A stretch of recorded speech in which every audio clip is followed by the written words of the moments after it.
Welcome to Hurrdat Sports Radio. There's Kohler open again. He has been aggressive in looking for his threes here in this first half. Central Florida's going to have to do something to make them uncomfortable. That's a clean block by Badunga. Moore races down. Jack pulls it back. Deep three, Zeke. With he and Dickinson is really, really good, and their passing ability is off the charts. Three, Hall fouled and got it. KJ commits the foul and a chance for a 4-point play for Keyshawn Hall. In the state of Texas, Beaumont, Texas. Harry's open again, try it again, and this one falls. Nico throws a kiss, sort of looking for trouble. As we get to 5 on the shot clock, taken away by Lewis. Swirl behind the back for Lewis. For Edgerton. My goodness, that's the Red Storm. Good morning. Welcome in to Hurrdat Sports Radio. Whoa. Wow. Go ahead. I'll give you a mulligan. Go ahead. Good morning. Welcome into Hurrdat Sports Radio. You want me to? Hey, good morning. Welcome into Hurrdat Sports Radio. We're live from the Pillar Exterior Studio, brought to you by Centris Federal Credit Union. There we go. And it's very, very good morning. And are you okay? I think I'm good now. Maybe. We'll see. Man, that was hurting me. Yeah, we're struggling. The voices on the struggle bus a little bit today. You know what I think? I think it was from being. You seem very hurt. Yeah, I think it was from being such an idiot yesterday. No, I stand by those takes. They were hot. Jokers were scorching hot takes. I don't even know. I didn't. At one point, I thought you were just trolling because I'm like, there's no way nobody's that dumb. I am that dumb. But I mean, I certainly could be. I do think it's very, very interesting that you make fun. I'm the guy that gravitates towards people that don't particularly treat me well because I'm always looking for the good piece of cheese. Yep. But your friends, and I use that loosely in air quotes, both took turns hammering you yesterday, unsolicited. Yeah, no, they like doing that. No, it was weird. Jacob just fires out of nowhere. I was in tears because I think he must just go through and catch up on the show. He does, yeah. Every time we get a text from him, it's because he's catching up on the show. And I love the way that he hits bullet points. Mm-hmm. It leaves. I feel like he takes notes. Have you not seen his binders? No, I have. It's incredible. I just never thought that he would take notes on the show. It's incredible. But it would make sense if he did. Yeah, because he doesn't. You could just. That's a guy that does not enjoy making mistakes. No. So he's gonna cover his bases. Which is fine. I think I figured out that's part of the disconnect there is I'm dramatically more comfortable making mistakes. Well, how come you don't ever own them? I do sometimes, but I don't always think I'm wrong. But I mean, D. Marinas was hilarious. Oh, D. Marinas hammers me too. Yeah. Yeah. So I enjoy that in between. That's all right. I got a text from Alex in that group chat yesterday morning that how's he been? He's doing good. Is he? He was riding with me. Is he still funny? Oh, always. So he's got to be pretty. Is he excited for the baseball season? I think so. Okay. I think so. Well, we should have him on. When I've watched. Exciting. Yeah, let's do that because we're going to talk to Benny Mac. Do we get B Mac tomorrow? B, not known as Bernie. I have not heard from him. Well, he might be traveling. I mean, he does some big time stuff for Huddle sometimes. All right. Well, Benny, we need you to stay on it, buddy. He babysits all those elephant accounts that he has. All right. I'll elephants or whales? What's the difference? Well, one lives in the ocean. Okay. It's fine. Both mammals, though, so that's cool. I got it for you, Damon. So that's what we're on today. Yeah, that's what we're on today. Oh, Alex just texted me. What does Alex have to say? So I was watching a lot of the preseason interviews, and they had crammed a microphone in front of my man, Mr. Sailors.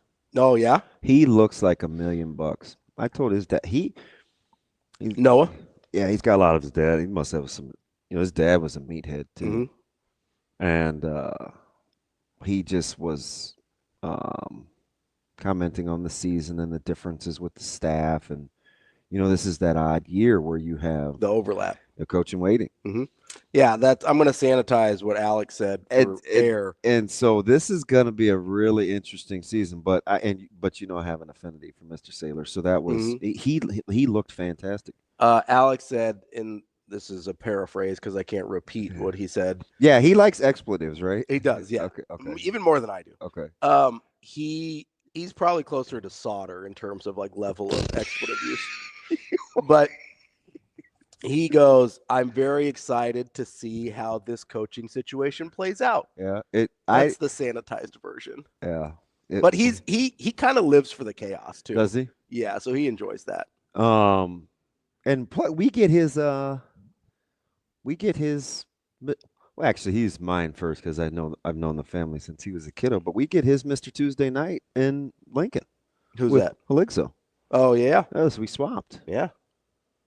That'll be good. Yeah. Well, he can take turns helping Nebraska instead of drilling them during midweek games. It's like, if you ever remember a time where you couldn't beat me, so I'm going to join you?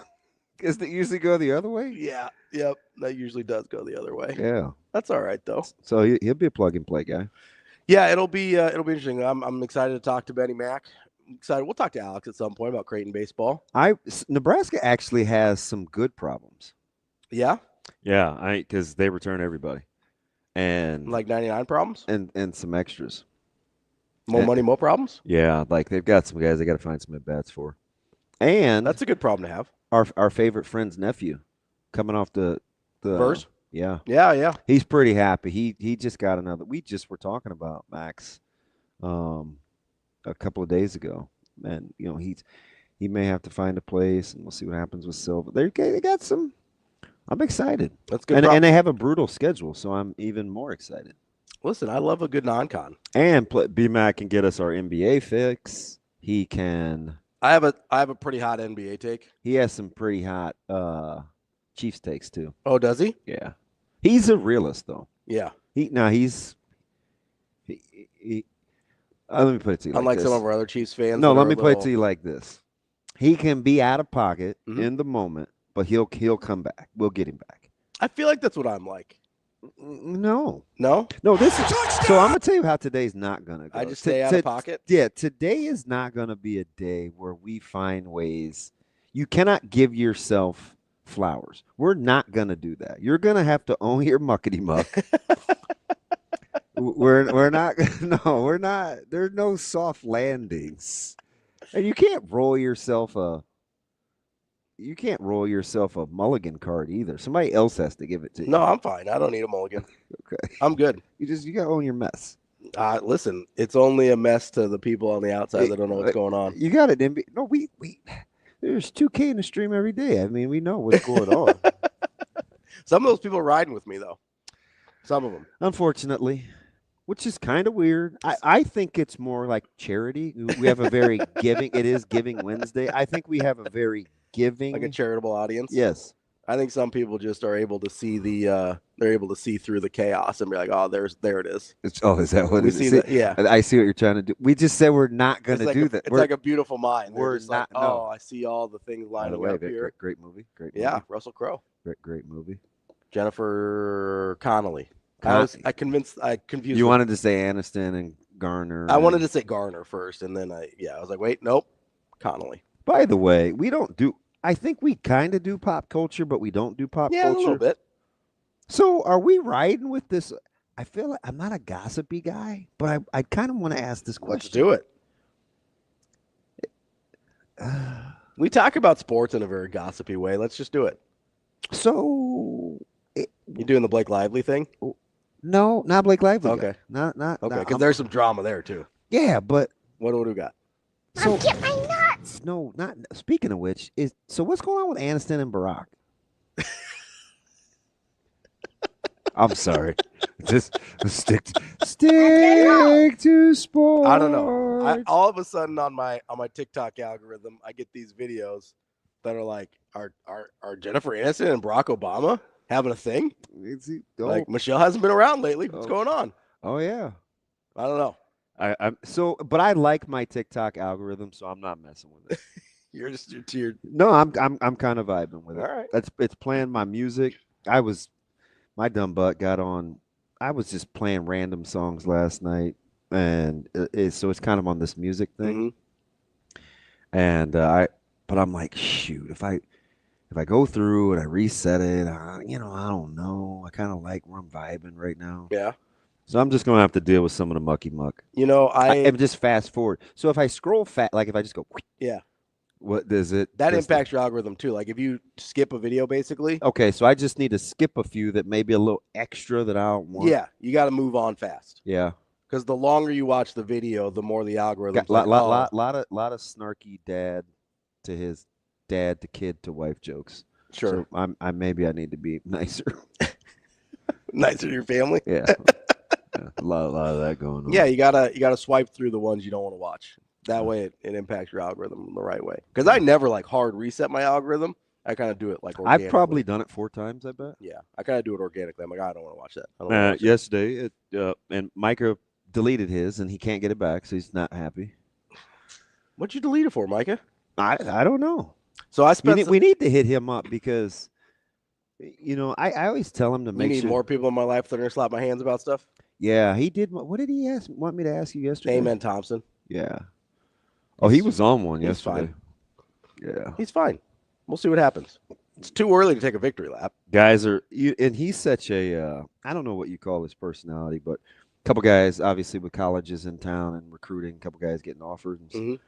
And he doesn't care really who you play for. Like, he doesn't understand allegiances yet.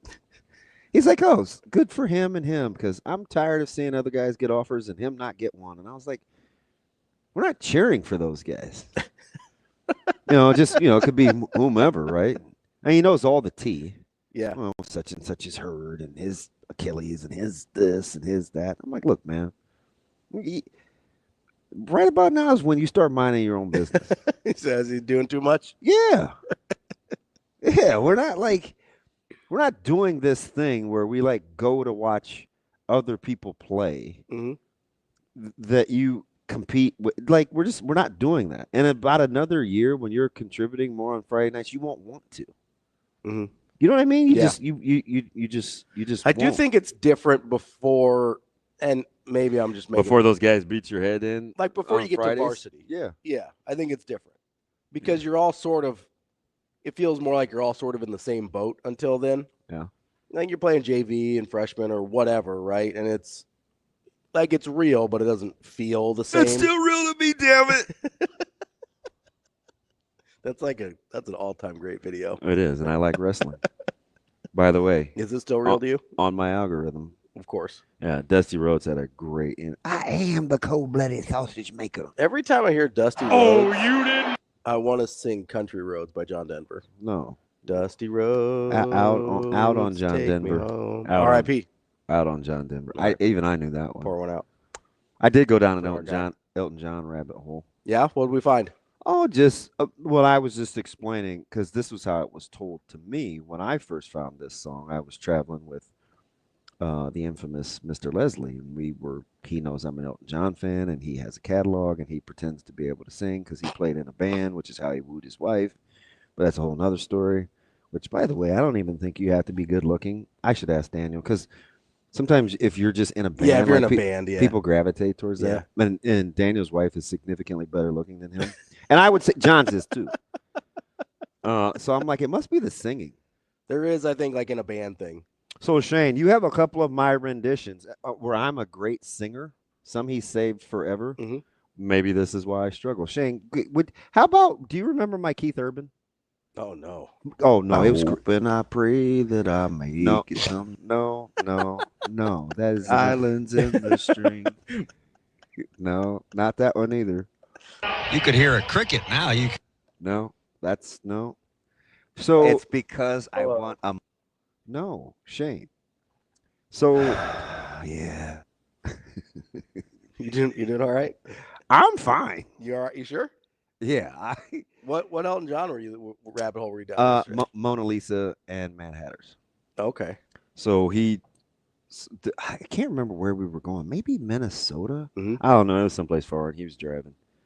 And you are my sunshine.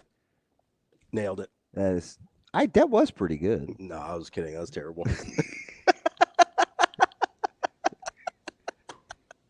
Considering I'm half Iowegian, it's not true. See, this is what happens. Like, so my friends beat up on me, and you encourage them, and then it comes back to you. That's called projection. Much like Elton John, it's the circle of life, you know.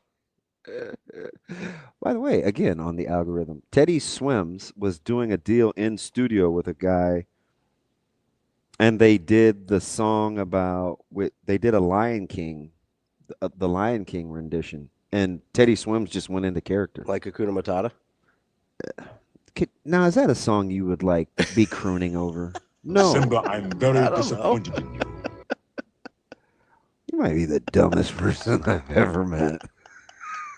I'm so over It'd be really funny to see like Teddy Swims in studio doing like. No, but do you know his name's not even Teddy? I mean, that wouldn't surprise me. Teddy Swims does feel like a super. He was gonna go with just Swims when he thought he was gonna be like this hip hop guy. Yeah. But it didn't go that way, and he was fat as a kid, so they called him like Teddy. He was fat like a teddy bear. Mm-hmm. So Teddy just stuck. Yeah, I mean, Teddy Swims feels like a super fake name. Like it doesn't seem like. I didn't think it was his government. Are you sure? Like that's not his given Christian name. Oh, I see. Theodore Excelsior Swims. Anyway, I missed the market for being a good singer. You missed it? Yeah, but I still practice. Well, you know, you got good at sports. They got good at singing. You know. Yeah, that's fine. Can't have everything. Yeah, you can't have everything, DB. Knock it off, Shane.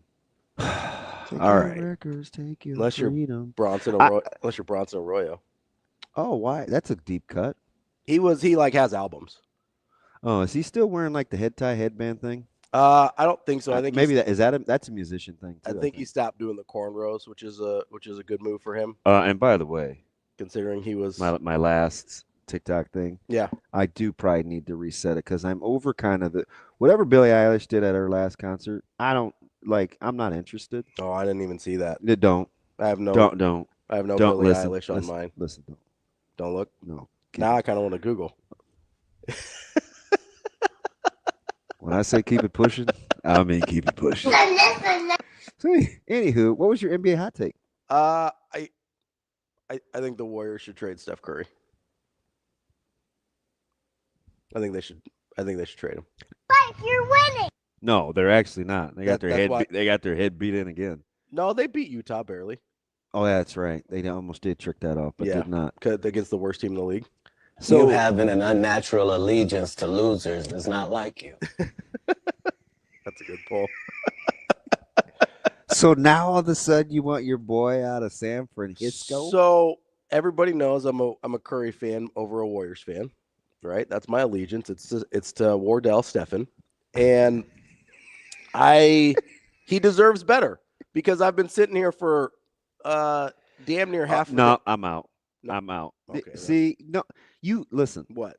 Okay, you're one of these new age kids, and I get it because self-admittedly, all you do is ride with people. You don't ride with organizations. You don't like teams. The whole deserve better, go out and win. He's won plenty. I could see if he had no NBA titles. Hold on. He wasn't Hold on. He deserves better. He does deserve better. Listen, he's the franchise. They drafted him. You don't think like that. Like, I'm not saying he would leave. I'm saying they owe it to him. They don't owe him bleep. Yeah, they do. Because for the last 5 years, they've just been pissing away these assets. I can't believe this. No, they've been pissing away these assets rather than try and put a contender around him in his late prime. They owe it to Steph Curry for him to go out a winner? They owe it to him to have put a better team around him the last few years. And they're just like, oh, no, we're going to build for the future with Kuminga and Moody and Wiseman. How's that worked out? You're a wiener. And Poole. Get out of here. They did. They sent him out. They did. And they sent him and Wiseman out for nothing after they blew their value. It's been organizational malpractice. They for the last paid 5 luxury years. tax out of the wazoo so you could run around out here gallivanting with your skirt and pom-poms on. Would you like half dressed wearing Golden State gear when they're winning titles, paying for other teams' salary caps around the league, and you didn't say a word. You enjoyed those championships, and has it vaulted Stephon Wardell Curry into the top 10 GOAT status, where were you then? They're going into a new arena. They're going to raise ticket sales. They want to pay for this talented roster. Where were you then? Now they're getting their teeth kicked in, and you're like, I think here's the problem. Curry deserves better. Here's the problem. Is they're still paying the money? They're just doing it for a bad roster. Oh, fuck. They're still paying the money for a bad roster. Well, that's what happens. You had to reset. No, you won your little title in 2018, beating up on the lowly, plucky Dodgers. It was the 2021. And Boston's. Okay. No, 2021 was Boston. Who was 8? They were 18. Who was 18? What am I missing? Was also the Warriors, but Boston was 2021. Okay, I'm confusing your love affairs with you being mad about when teams don't spend money to get you championships, and then you're mad. No, I'm mad how you spend the money. Spend money smarter. It's not your money. You're like the dudes running around crying that Satterfield still makes $1 million. No, I don't care about the money. Get your hand out of their pockets. Spent. I care about, hey, if you're going to spend the money, don't be a moron. That's what I care about. So, like, I don't care that the Reds. You're too old to be using the word moron. As opposed to what? What would you? I mean, don't be a dum dum. Ding dong. You know what I mean? Yeah, that's adult. Yeah, like Bunda. No, that was uncalled for. I'm sitting here. Listen, I'm not mad that they paid David Price. I'm mad that they paid David Price and then didn't pay Mookie Betts. That's my problem. I don't care. It's not my money. I don't care how you spend it, or I don't care if you spend it. Just spend it smart. That might be the dumbest take I've ever. Curry deserves better. He does deserve better. Oh my gosh, he does deserve better. That franchise is a joke without him. Loyalty. Loyal to Stephen Wardell.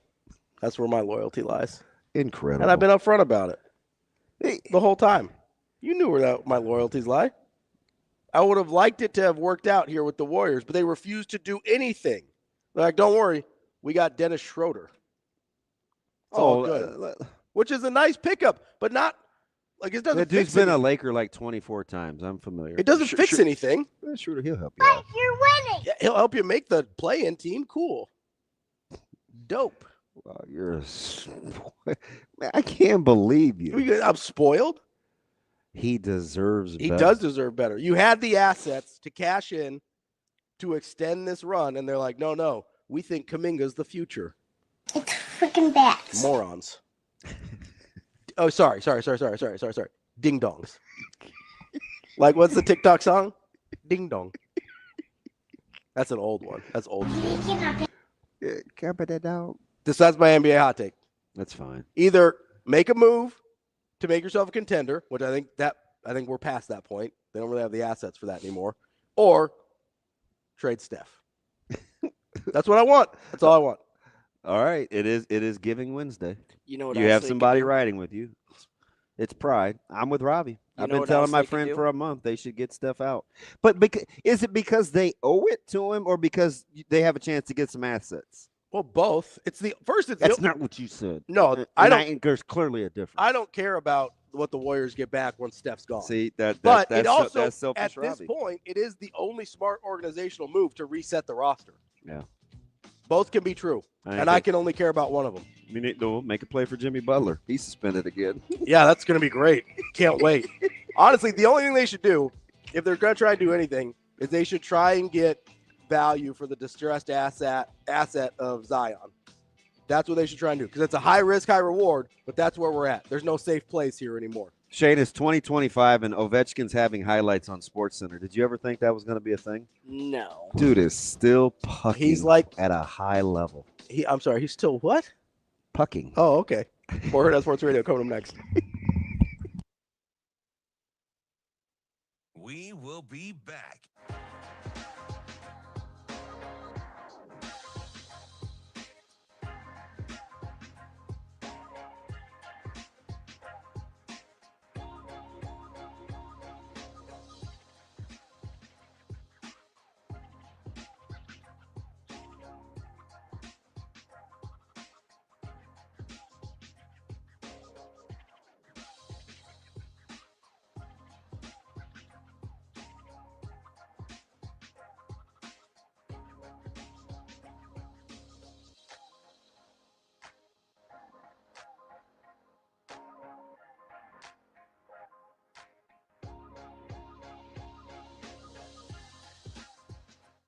will be back.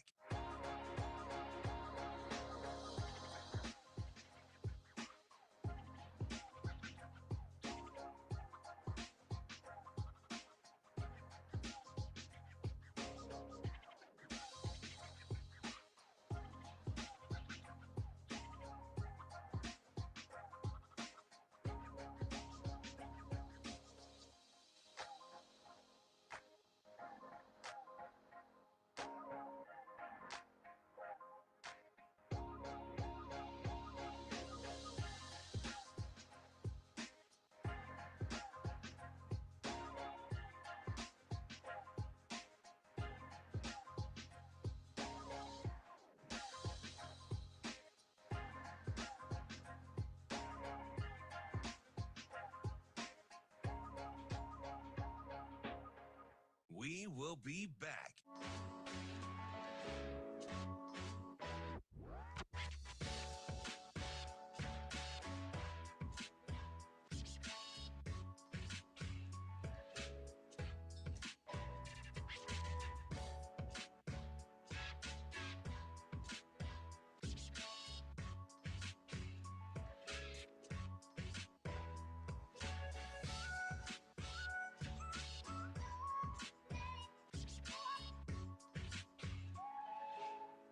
Blinded by the light. That too.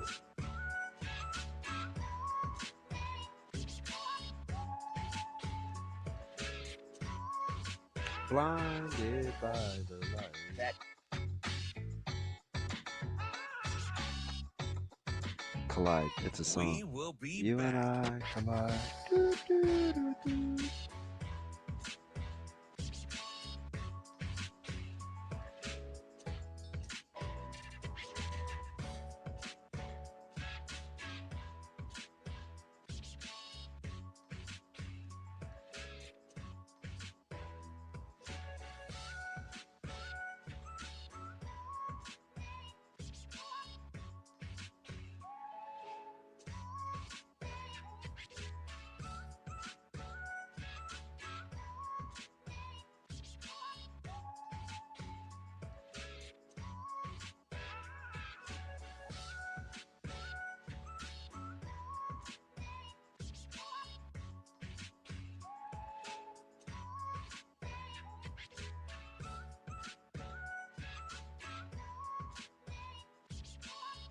We will be back.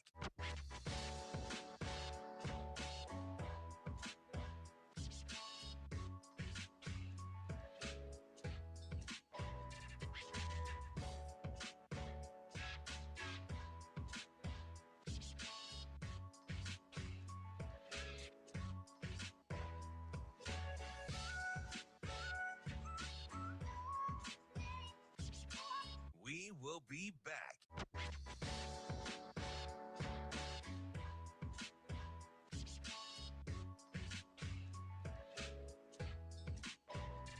Blinded by the light. That too.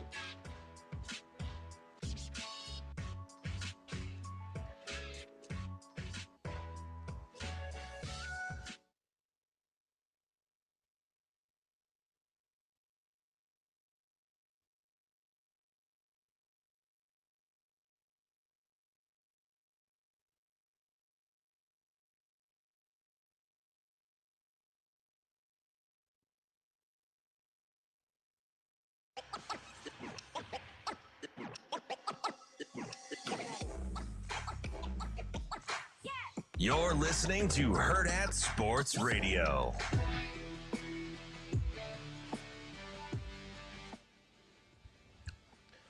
Welcome back, Hurrdat Sports Radio, AM 590, ESPN Omaha, ESPN Tri-Cities. That's DB. I'm Ravi Lulla here at Hurrdat Sports Bar and Grill, reminding you to buckle up. It prevents injuries and saves lives, but only when worn properly.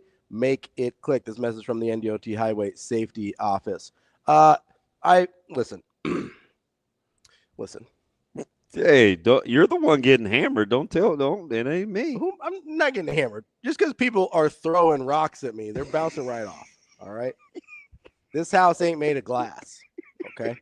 The kids, they don't call me Mr. Glass. This is on the heels of multiple homicides being committed yesterday. It's a good thing. I must be a cat because I'm still here. No, you're like the dude in Fallen, Denzel. With Denzel, you just keep changing bodies because you're getting whacked. Because I'm not even worried about it. Buddy, whack it. I'm just saying, our guy, it is all for my buddies, which is I might have to reevaluate.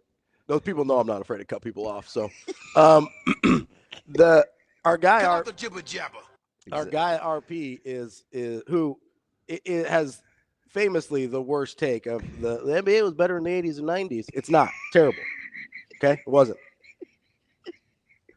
Is trying to tell me that it's a bad take. But I will say he makes a good point here. He goes, it'd be like saying the Chiefs owe it to Mahomes to get him a top-tier wide receiver. If that's the thing that was preventing Mahomes from winning more Super Bowls, they would owe it to him.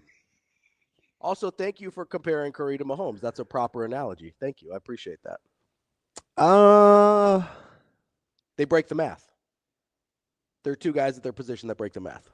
Okay. I will ride with that. That's pretty linear. No. I'll take it. You don't give me a lot of wiggle room. Yeah, like they break the analytics. Yeah, I'll ride with that. It's true. Look at me. No, That's no, one. no. That's one today. That's one. We're keeping a scoreboard now. I'm gonna start bringing a whiteboard here, and I'm gonna hang it up. And every time I back you into a corner where you're like, "Gosh, dang it, Ravi's right," we're gonna mark. Just gonna mark it on there. Sasha, can we get a chalkboard? Oh man. Coming up on the show today, we got Brian Christopherson at 8:00 from Husker 24/7. 8:30 is Andy Kendeigh from KETV. 9:00 we've got Mitch Sherman from The Athletic, and 9:45 we've got Russell Baxter talk a little NFL from Fansided. Speaking of Patrick Mahomes, though. What? Speaking of Patrick Mahomes, you called me yesterday. I did. I was struggling. You were noodling. I was. Well, yeah. Yeah, you're thinking. You're getting the old noodle working here.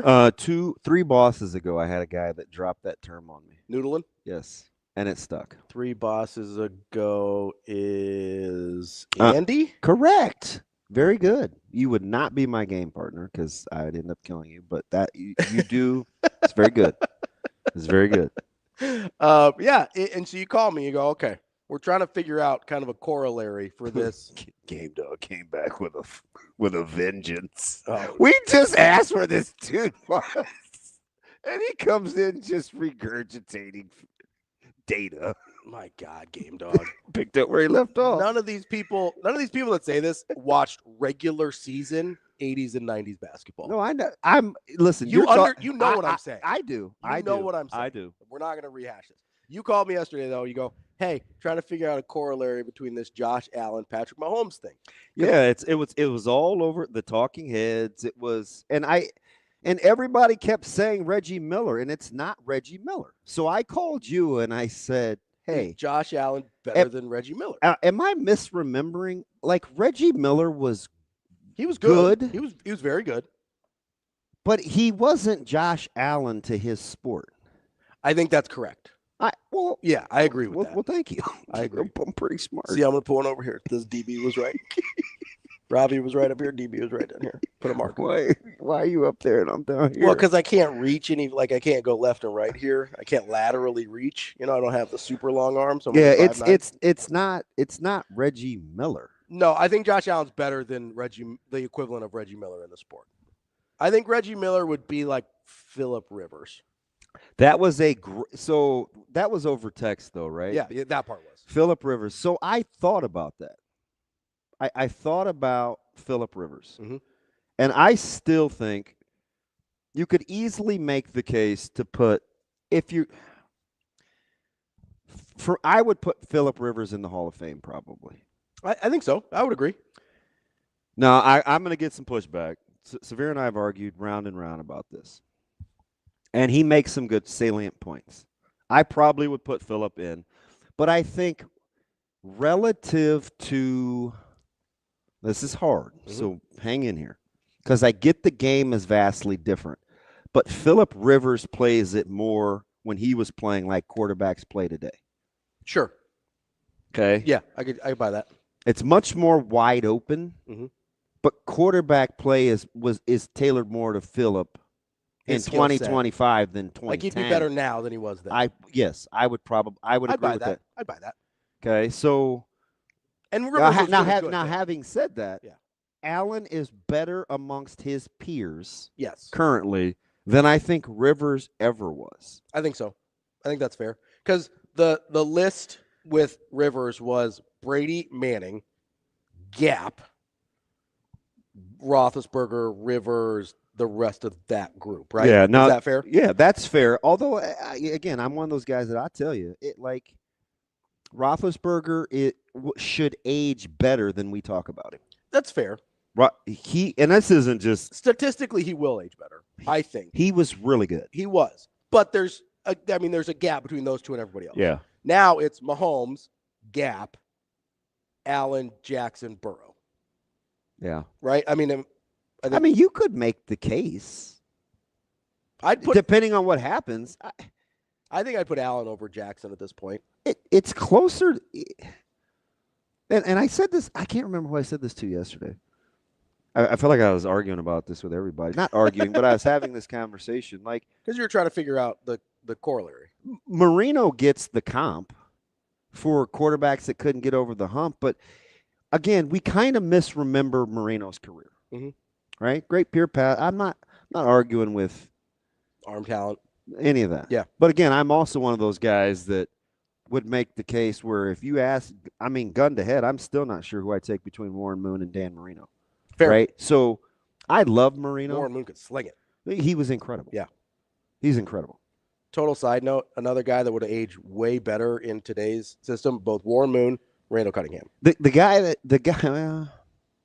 was. Because the only reason I say that is back then when you had a guy that could run like that, they were like, hey, we got to make him a passer. I understand. I just think Randall was so anecdotally wildly inconsistent with accuracy. I mean, you can't just throw long balls to Mike Quick and Moss. But they would have taken his the game is the passing game is different. Fair. They would have. Now, could Randall have been an RPO guy? I'd say they would have leaned into his strengths way better in this era. I think. But that's besides the point.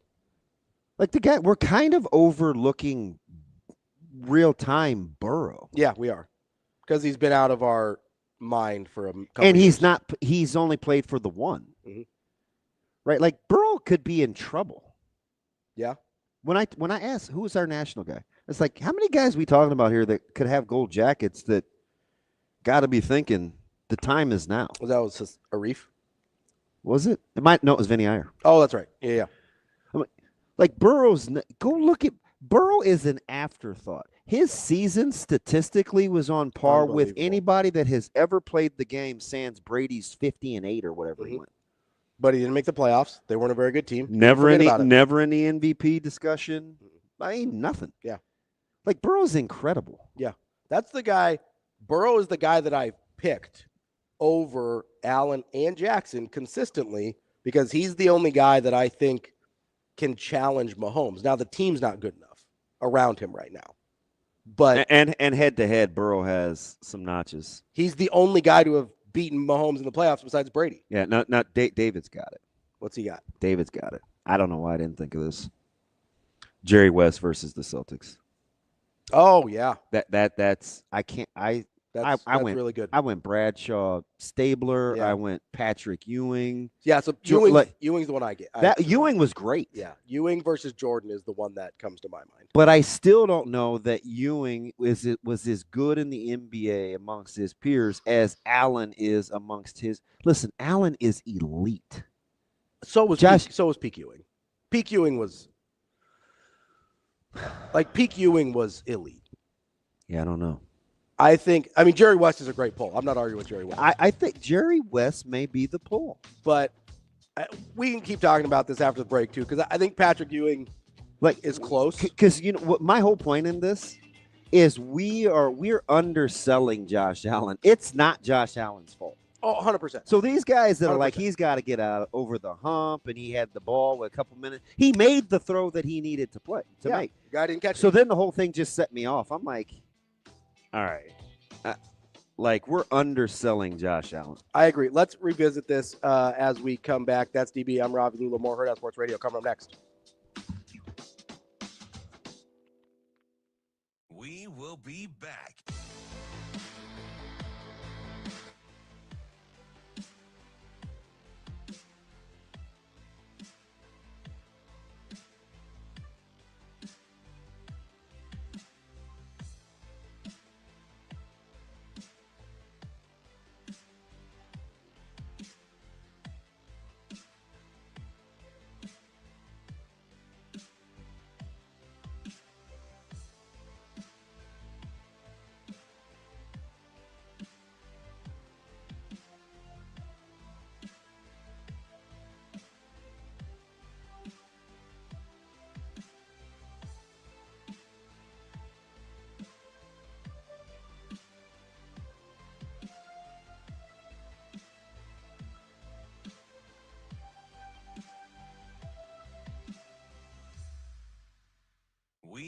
be back.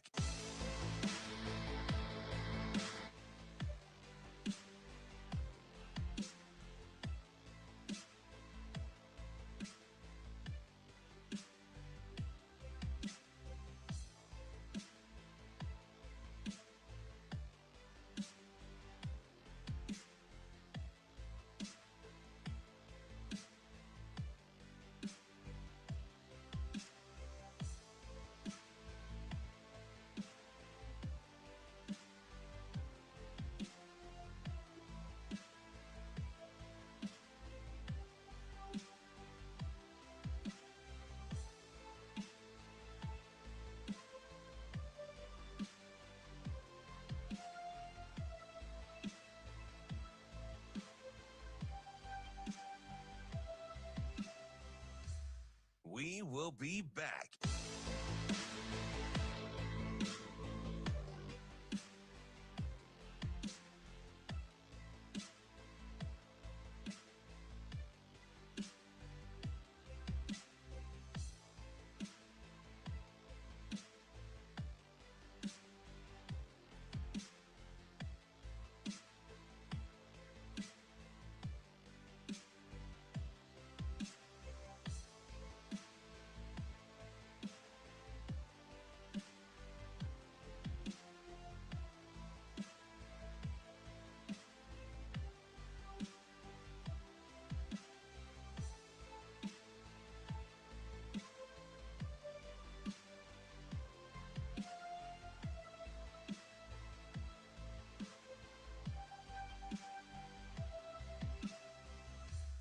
We will be back.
You're listening to Hurrdat Sports Radio.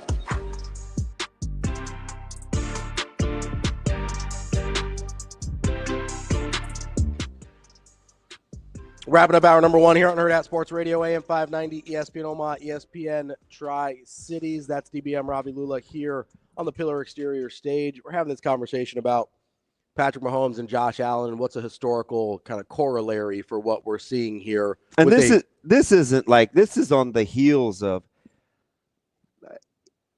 so it's twofold. Mm-hmm. But before we get into, because there's some good ones out here. But there's two qualifications it has to meet.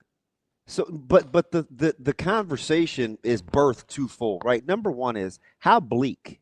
Mm-hmm. How bleak is it if you're the rest of the NFL, in particular in the AFC? Sure. Yeah. Like, do you like if I'm Bo Nix and I'm like, "Ooh, sky's the limit, man. Here we come." And then you look at your division. I look at my roster and I'm like, "Holy buckets." Yeah. We're 26 years and 3 months. Mm-hmm. The Chiefs are 26 years and 9 months. Yeah. And they've got Mahomes. He's not even in it. This isn't even the peak of his career. He's getting ready to hit his peak. Yeah, he's about to hit what would typically be the prime of his career. Right? Yeah. Because he's what, 27? Yeah. So like, are you thinking? Yeah. So are you thinking like, ooh, now's my time? Like, how are you going to training camp? That's kind of like yeah. It's bleak. Do you feel defeated? I mean, probably not, because what we say about Bama? Well, we have to wait for Saban to retire, which didn't end up having to be true. But at once upon a time, we felt like that. And it did take for him to age. I mean, the last few years is when people really started to get him. So there's that. Mm-hmm. Like, what's it mean for the rest of the AFC? Because I said yesterday before we got off air, this isn't the Chiefs' fault, but they're not compelling. Yeah. It's just not compelling. Mahomes is 29. That's my bad. But yeah, so that's one, is it's bleak. And the other thing is like, how good are some of these guys that he's playing with? Like, we literally were trying to blank. We're like, hey, fire McDermott. Hey, Josh had the ball with 3 minutes to go. Like, this is on. I'm like, well, are you just looking for talking points? Because I could blame that game on a lot of things, and Josh Allen isn't one of them. No, it's not. He's just not. No. Because for as great as they were waxing poetic about a corner blitz for 3 minutes, he got the ball off. We couldn't even go back and get the replay of Kincaid till the next series when they didn't even have the ball. Yeah, he got the ball off. He got the ball off, threw it about 40 yards off his back foot to an open guy. But here's the other thing. This is what I was talking to AJ about with the Cam Newton reference and some of these other references. You have to find somebody that balls out head-to-head the way that Allen does when he sees Mahomes, and it's still not good enough. So that's a really good point. So you have to – listen, you know what I want to say? Yeah. I know. You have to have a couple things. So I think the reason I say it, because I don't think people are thinking about it head-to-head the same way, right? They're thinking about – because it's not going anywhere. Well, that's why I'm looking for the comps. Right. So they're thinking of a guy who was really good to great. Yeah, it's not Marino. Hasn't broken through, but they're not thinking about the head-to-head. That's why my buddy brought up Allen Iverson. And I said, right, I'm like, it's not Iverson. As a player, maybe he fits the mold, but there was no white whale, right? So that's why I brought up Ewing, right? Because as a player, I think that's pretty close. And then he had Jordan as his white whale that he couldn't get across the hump. Now, I don't remember game to game if he balled out the way Josh Allen does, but that's pretty close in terms of a historical corollary and not being able to slay the giant. Jerry West is a really good one. I almost want to say Wilt. So I almost said it yesterday, but I still don't think. So here's a couple things on Wilt. One, I think Wilt career-wise is way better than Josh Allen. We don't talk about Wilt like that, though. We don't, but we should. We don't talk about Wilt with near the reverence we should. Here's the other problem with Wilt. Is head-to-head against Russell, he got his head beat in. That's not true. Statistically speaking, Wilt, I guarantee you, against the Celtics, Wilt hit his average and then some. Google it. I'm going to look it up because I'm almost positive. The real reason why I like Wilt? Why is that? Is because he did ball out, but he was playing against a superior franchise. He was playing against a superior franchise. I'm not saying it's his fault. And the Chiefs are the Chiefs right now are a superior franchise. There's nothing they don't do well. So that brings me to another thing I was thinking about because I that's daunting. Like, you have to wait for them. You have to wait for something to happen. They give you the impression, but you have to wait for something that is out of your control. Yes, you have to wait it out.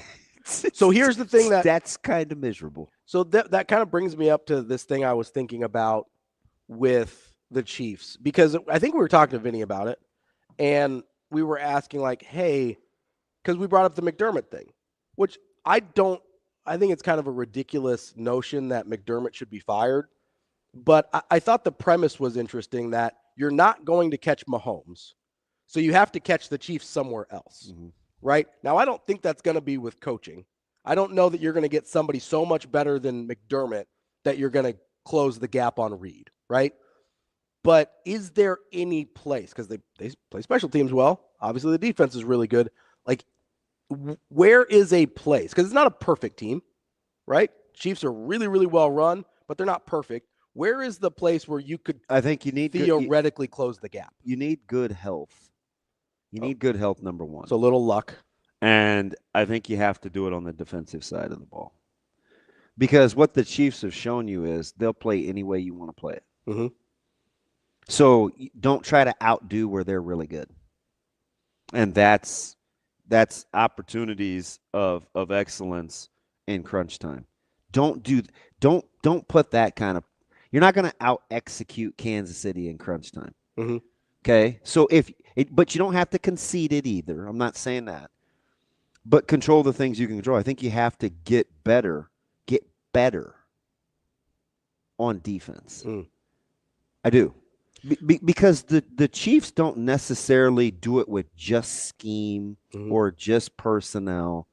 They do it with a little bit of both, right? And I think that's a controllable. So that's a controllable. And we're talking about maximizing the 105 for Nebraska. Yeah. All 53 guys for the Chiefs, can do something. They can do something. Yeah. Again, which is less common on an NFL roster. Tweeting right after the game. Yeah. P. Ryan makes the most important play of the game. Yeah. And Buffalo's best receiver didn't. Yeah, drop the ball. That's 0 carries, 1 target. What are you supposed to do with that? There's nothing you can do. The one area I thought, and maybe this is too simplistic, defense obviously matters here, especially in the context of what I'm about to suggest.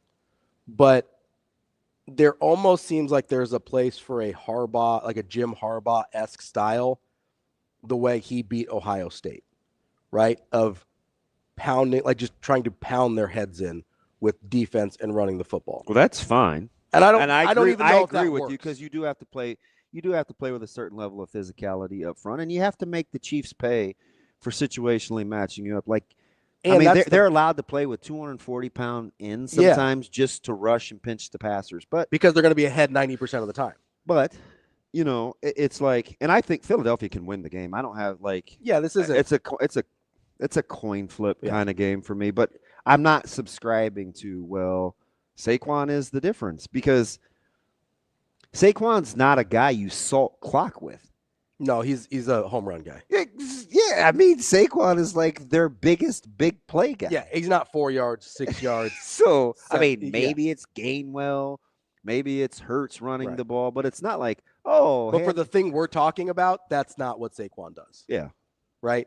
Now, I do think there's a version of having a salt the clock guy. I don't know if that's with Philly or with Gainwell or who else, right? But I think that's the version because you can't this goes back to the Moneyball line, right? If you want to, do you remember the score last year with the Ravens and the Chiefs? Off the top of my head, no. Oh, that was in the teens. You should have been able to win that thing with 17 points, and they couldn't. Maybe if they had Derrick Henry, they could have. I don't know. Maybe if they have Derrick Henry last year, they can. I don't know. I also don't know what to do with Lamar Jackson in the playoffs. I don't know. Right? You want to talk about a guy that doesn't really ball out when he goes head-to-head in the playoffs, it's Lamar Jackson. It's a lot of flock going on. Let's go, baby. Let's go, baby. So I don't know what to do with that. I just don't know about. But you're right. I don't think Saquon's that version of a running game that you need because if you try and play the same game that the Chiefs are playing, they're going to beat you. Okay. And I'm just like, it's a lot of things are a lot of people's fault, but Josh Allen is the last person I would start with. I would agree. Statistically, I'm not saying he's played better. You could make the case. Mm-hmm. But here's the thing. This is why I don't rest in that. That's the low-hanging, easy fruit. Well, if you line up their stats, Allen to Mahomes and Crunch, Allen is right there. The thing that those stats don't show you is P. Ryan can come across the motion on a little rub mesh route, and it's third down or whatever it is with X amount of time on the clock, and Mahomes hits P. Ryan in stride. Samuel, conversely, similar concept on a little under route, and it's a misthrown ball where he can't run after the catch. So that's why you can't just look at the statistics because there's always those key goddamn throws that a guy makes, and in this case, my homie, that are on target that that make a huge difference. We totally undersell. Yeah, we totally undersell it. That's one of those hidden yardage plays we talk about it with not fielding a punt. Yeah, That's one of those hidden yardage plays where it's like throwing a ball on target versus not throwing the ball on target. Same concept, same route, but much better throw. And not going to show up in a box score. Yeah. Brian Christopherson coming up next. We will be back.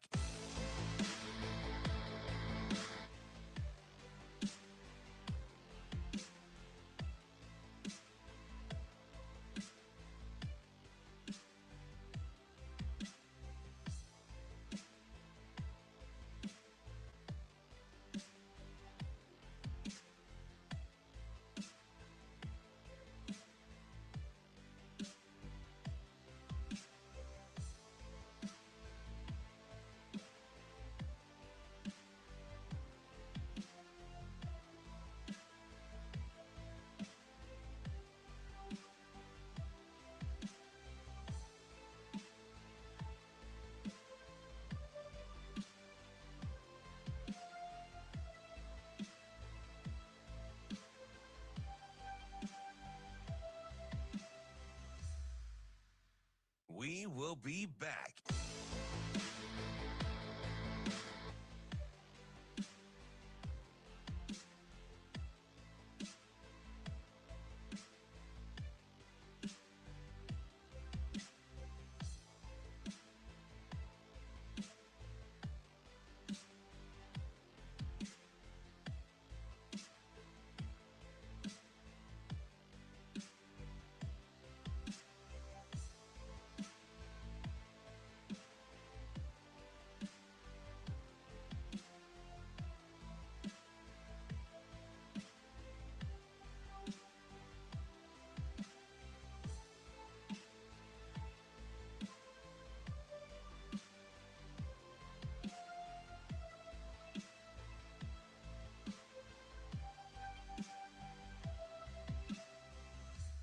We will be back.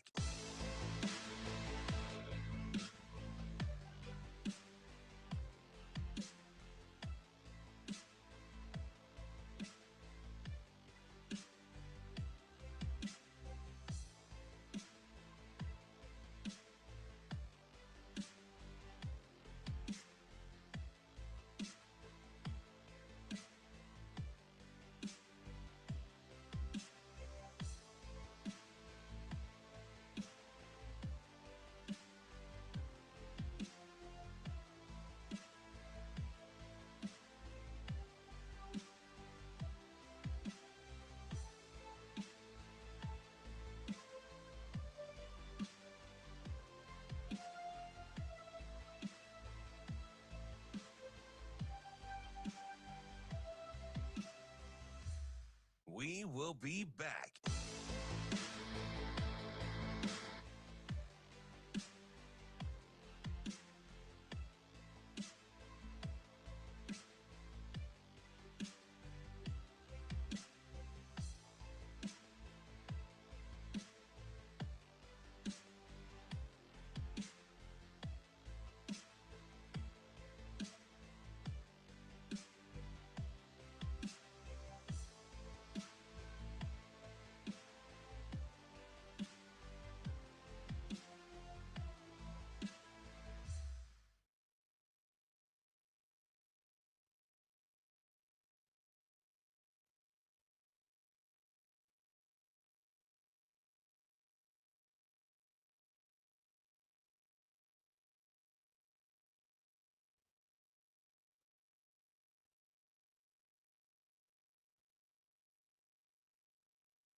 You're listening to Hurrdat Sports Radio.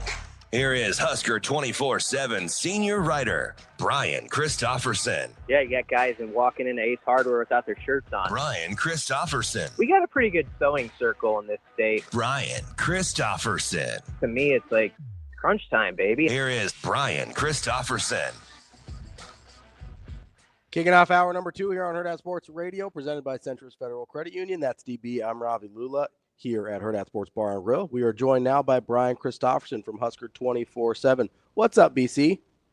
I'm doing well. How are you guys? B, just a lot of hot takes this morning, man. Just a lot. Oh, yeah? Man. Oh, yeah, a lot of hot takes. Want one? You want a hot take? Well, let's just get your opinion. All right, who would you take, Marino or Warren Moon? Warren Moon. Oh, good. All right. Well, you're good pull. Good pull. Game over. All right, free you, BC. He was a Viking, though. He was a Viking at the end, and so I might be skewed by that. It's possible. A little biased. Yeah. So we go ahead. Go ahead. We were just getting into these, all these talking head shows about, Allen and getting over the hump and the white whale and who's the comp and all this other stuff.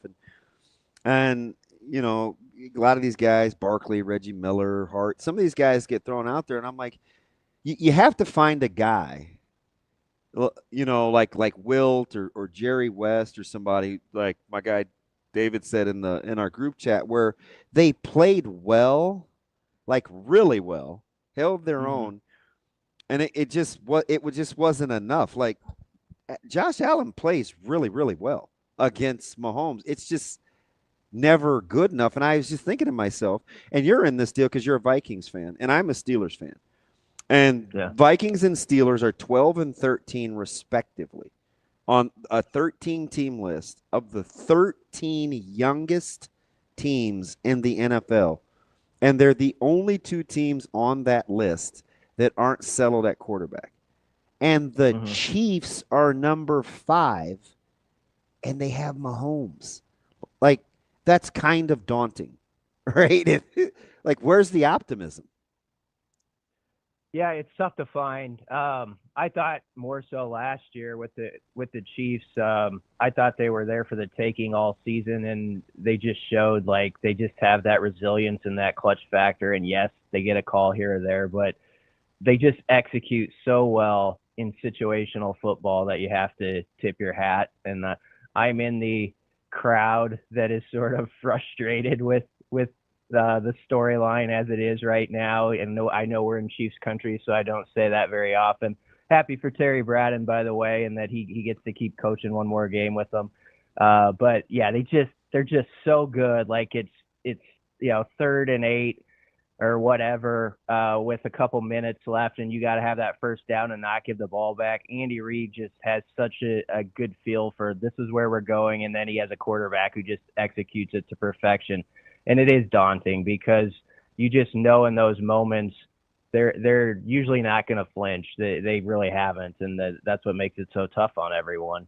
Reminds me of the Bulls when I was a kid in the 90s. I was a Bulls fan, and there were these moments where it felt like they were vulnerable or there for the taking, and they just would have that something that they had to have, that stop when they needed it or whatever, and they'd find a way. And it's almost like something you can't put your arms around, but it is greatness, and you got to appreciate that. BC, it almost feels like because you're right. There's these moments of vulnerability where it seems like there's a crack in the armor, and then all of a sudden you find yourself, the minute you make a mistake, they take advantage. Like it almost feels like the bizarro version of most of the last 10 years as a Nebraska fan, where the minute something bad would happen for Nebraska, it would all fall apart. It's almost the exact opposite for the Chiefs or the Bulls. Like, do we even know what that is? Is it just, hey, you've got the best quarterback or the best player on the planet, and they will always take advantage of that? Or what is that? I think it's BC, could I convince you it's an organizational expectation? Yeah, you could. And it's one of the goats at calling plays and one of the goats running them. I mean, it could be as simple as that. But, yeah, I do think there's I don't know, when you do something well enough, long enough, you just expect it to happen. And not hoping. I mean, do you think Samaje Perine is like, hey, he's warming up today? He's like, hey, man, key third down, less than, a minute to go. And when my number's called, watch me make this play. Right? Like, there's It's not just like the GOAT calling it and the GOAT throwing it. It's like everybody. Like, when did we start talking about the Chiefs' special teams and it didn't start with Butker? Oh, that's right. In the playoffs when it's mattered the most. Now all of a sudden they got this vaunted return game. I think everybody that's there, it's just like, well, this is just what we do. Like, there's power in that. When you're surrounded by someone great or someone's really good at what they do, it definitely does raise your standard. I remember, this is kind of a silly example, but I can just speak from my own experience. When I was just getting started in writing at the Daily Nebraskan, it happened to have like Sam McEwen and Dirk Chatelain were there at the same time. And you just are around guys who are really good at what they do. And you're like, I got to go find a story and do as well as that guy, you know, like I got to perform and hold up my end of the bargain. And I do think when you are in an organization where there's someone that's so talented around you, even if you're a mediocre guy like me, you're like, I got to step it up in that moment and do my part. And I feel like the Chiefs have a bunch of guys like that. Like they see the greatness around them and they like, okay, this is an expectation with this guy. We're supposed to thrive in this moment. I'm going to go do it. I'm going to make that play that people don't expect, but is expected of me within these walls. And it is a pretty special thing when you've got that going. I'm envious of it as a Vikings fan, but I can respect it at the same time. That's Brian Christopherson, Husker 24/7. BC, let's move on to some Nebraska stuff here. Starting with Nebraska basketball, like obviously things not going super well right now. Where is your, I don't know if panic meter is the right word, but like where are you at right now in terms of how concerned you are about the rest of the season?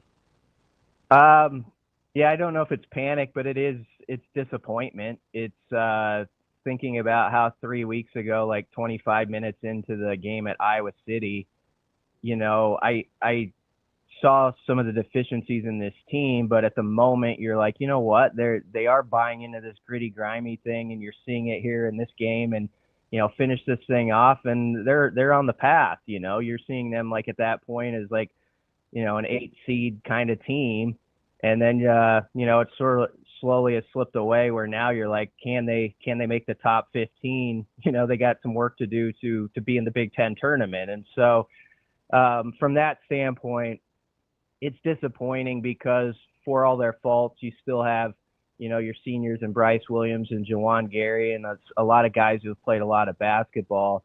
And you were kind of hoping that they would have that ingredient kind of we were just talking about that the great teams have to win those close games. But they just haven't had it. And it feels like right now they're kind of searching for answers. You saw the lineup switch with the starters at the beginning of the game at Wisconsin, and you know, it wasn't just because of that, but it's 19-2, 5 minutes in with that lineup. And I don't know, whatever their move they're trying to make right now, it just isn't quite connecting. When you're talking about working within the confines of like the way the roster's constructed, if you want to control the controllables, what do you think Nebraska should accentuate to give themselves a chance to get out of this?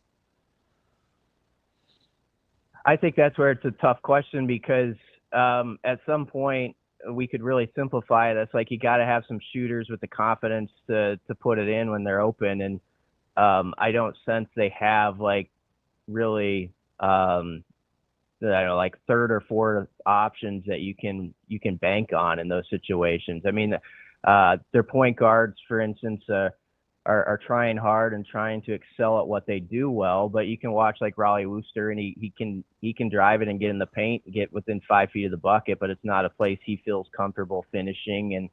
And then you have guys who we all kind of hope, I think, that like Berkay or Andrew Morgan would kind of develop like that consistent outside shot or at least enough of a threat to space the floor more, and that really hasn't been there.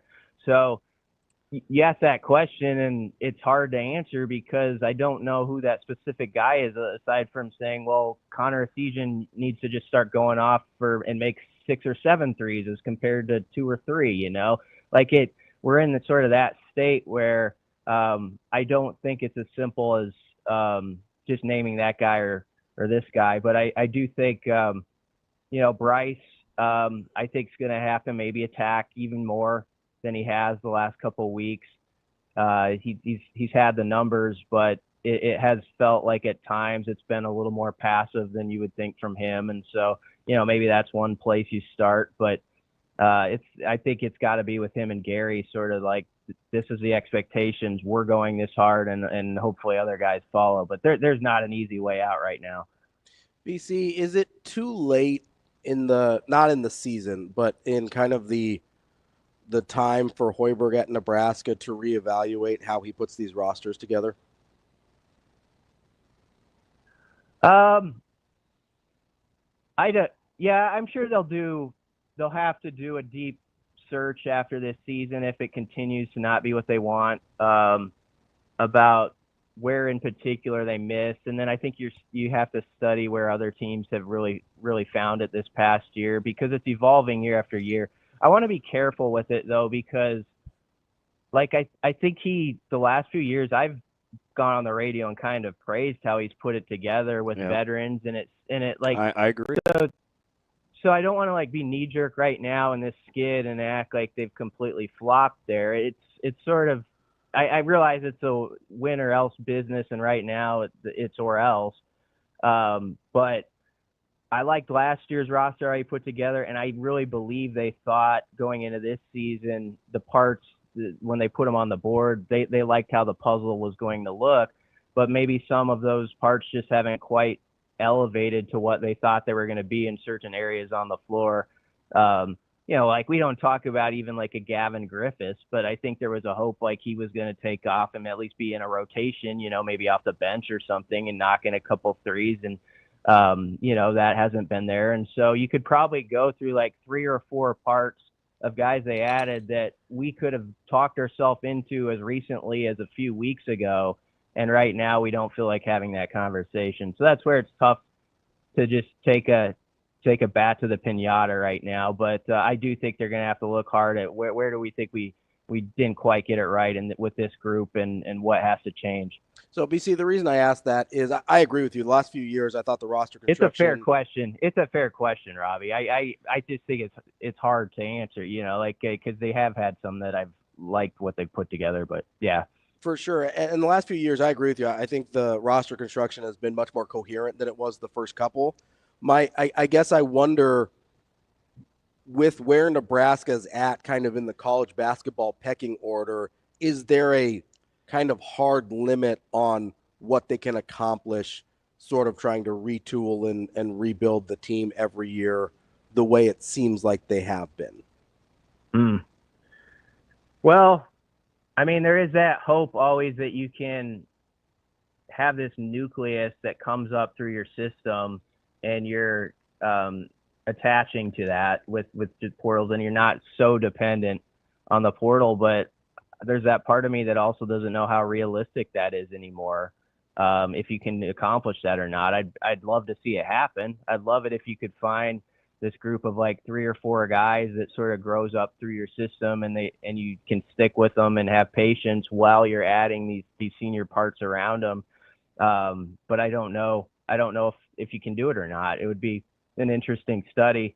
I think there's probably been some frustration, and I'm happy for the guys who have succeeded, but not only has Nebraska had this 6-game losing skid, but you've had it where guys like St. Thomas and John Tajay have had big games against Nebraska. And so there's no doubt that like sort of puts it in bold-face writing too, like how bad this has felt, So I think that part probably hurts too. And so, I know they've tried to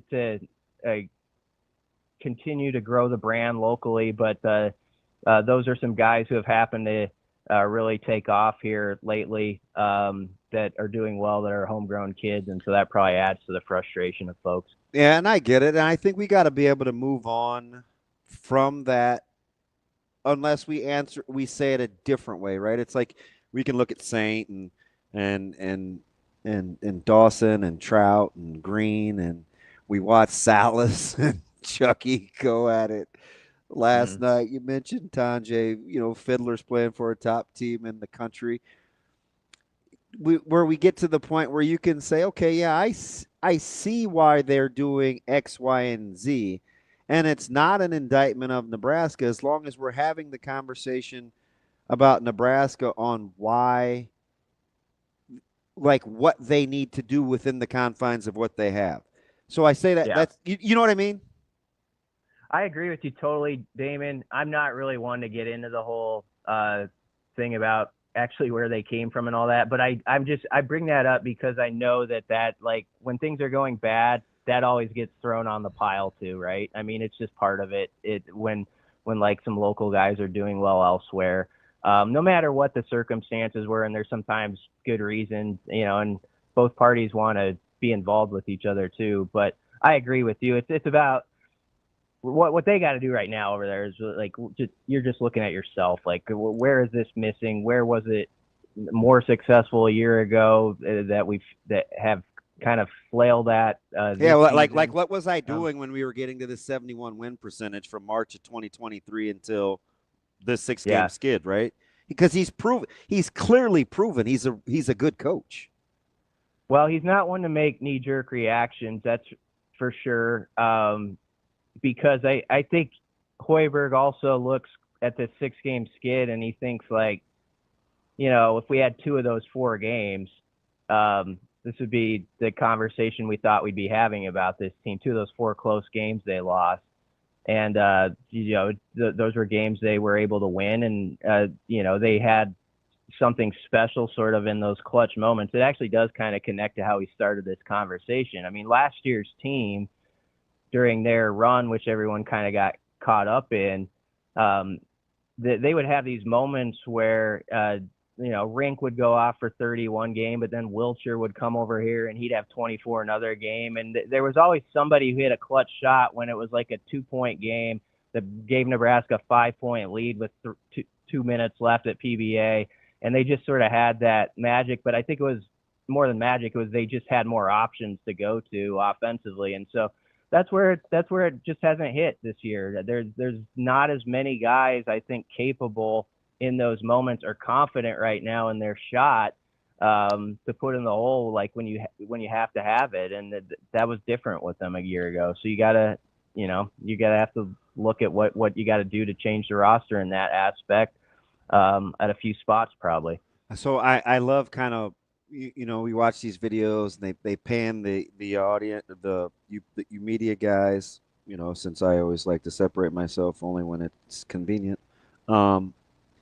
As Coach Rule will take the podium on Saturday, are you prepared, BC, to just frantic?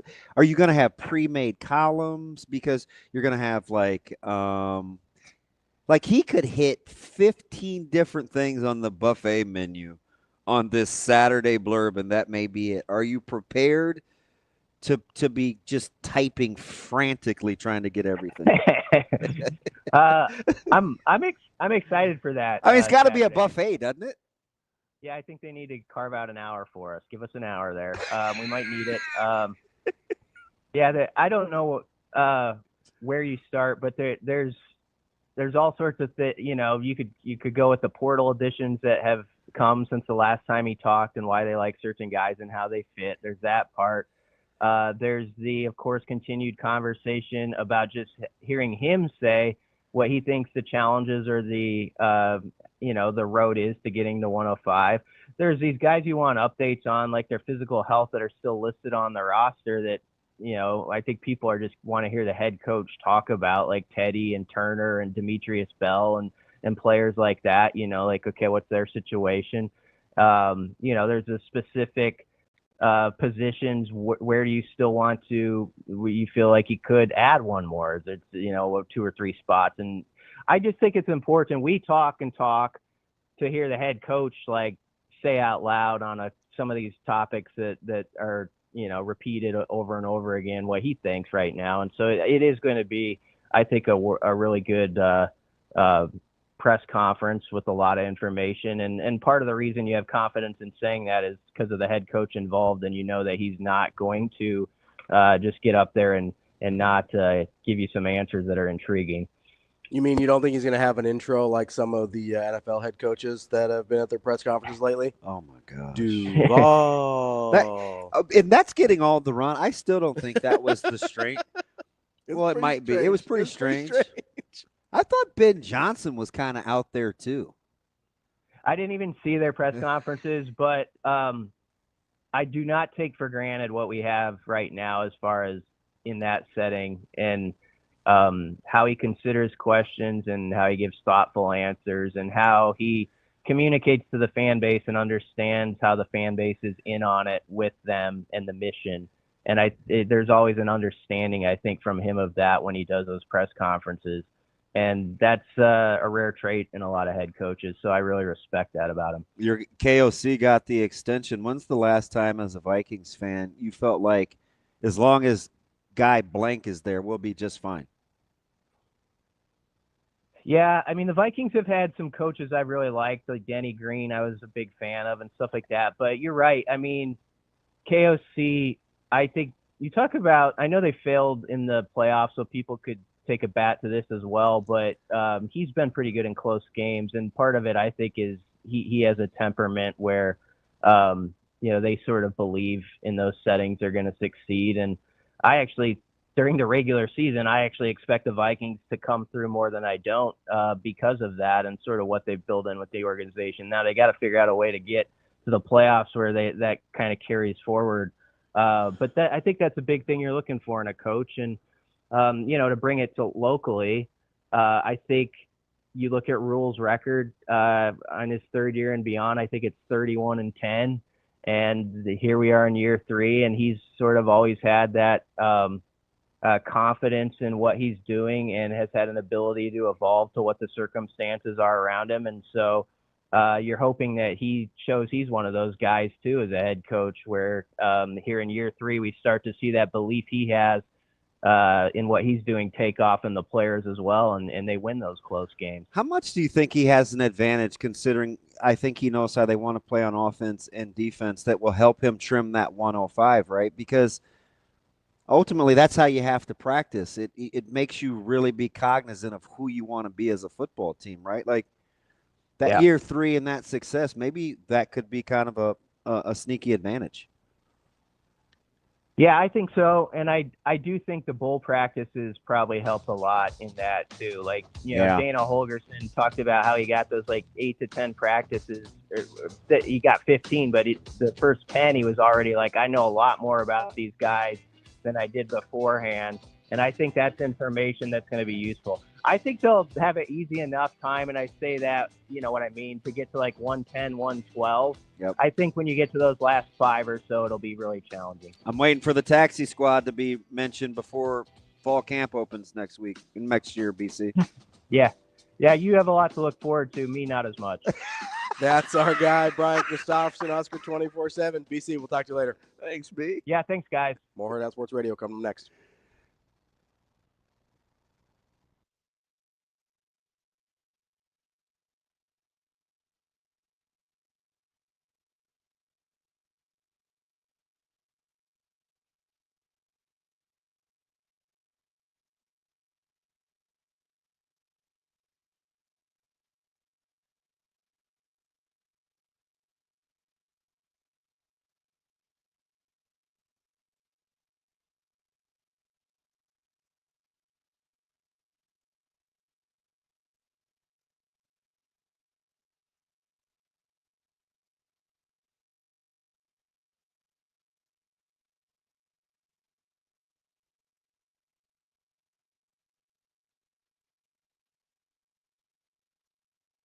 We will be back.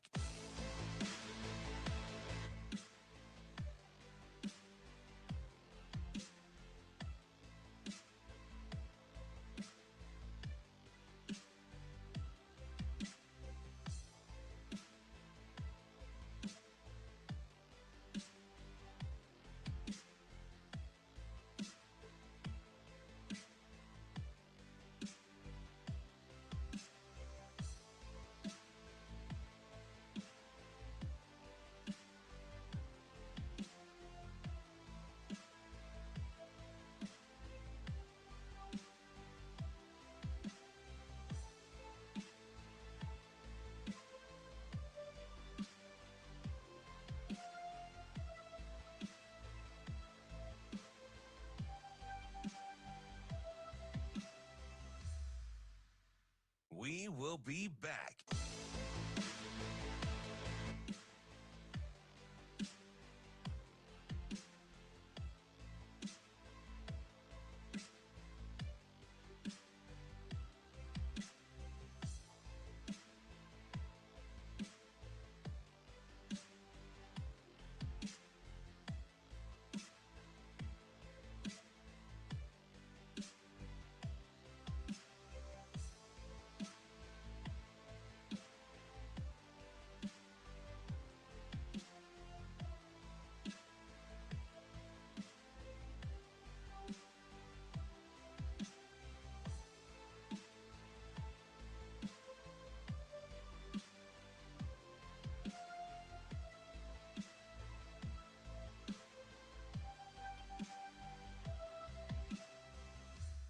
We will be back.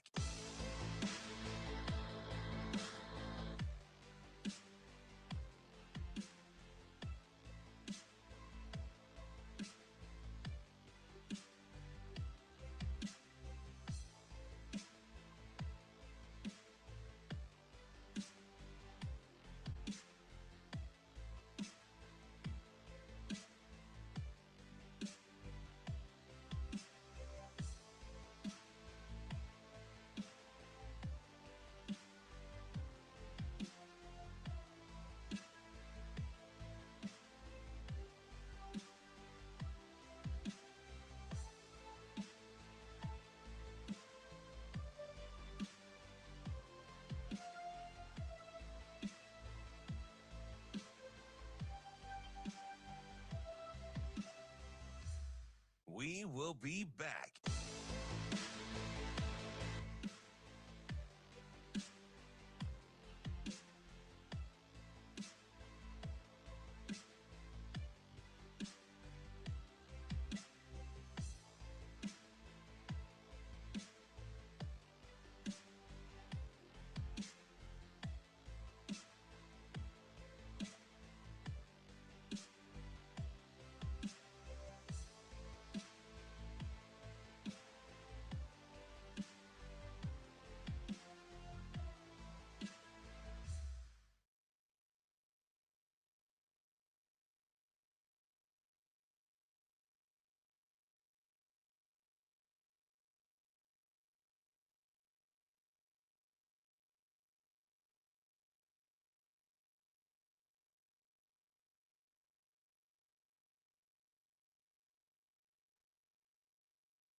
You're listening to Hurrdat Sports Radio.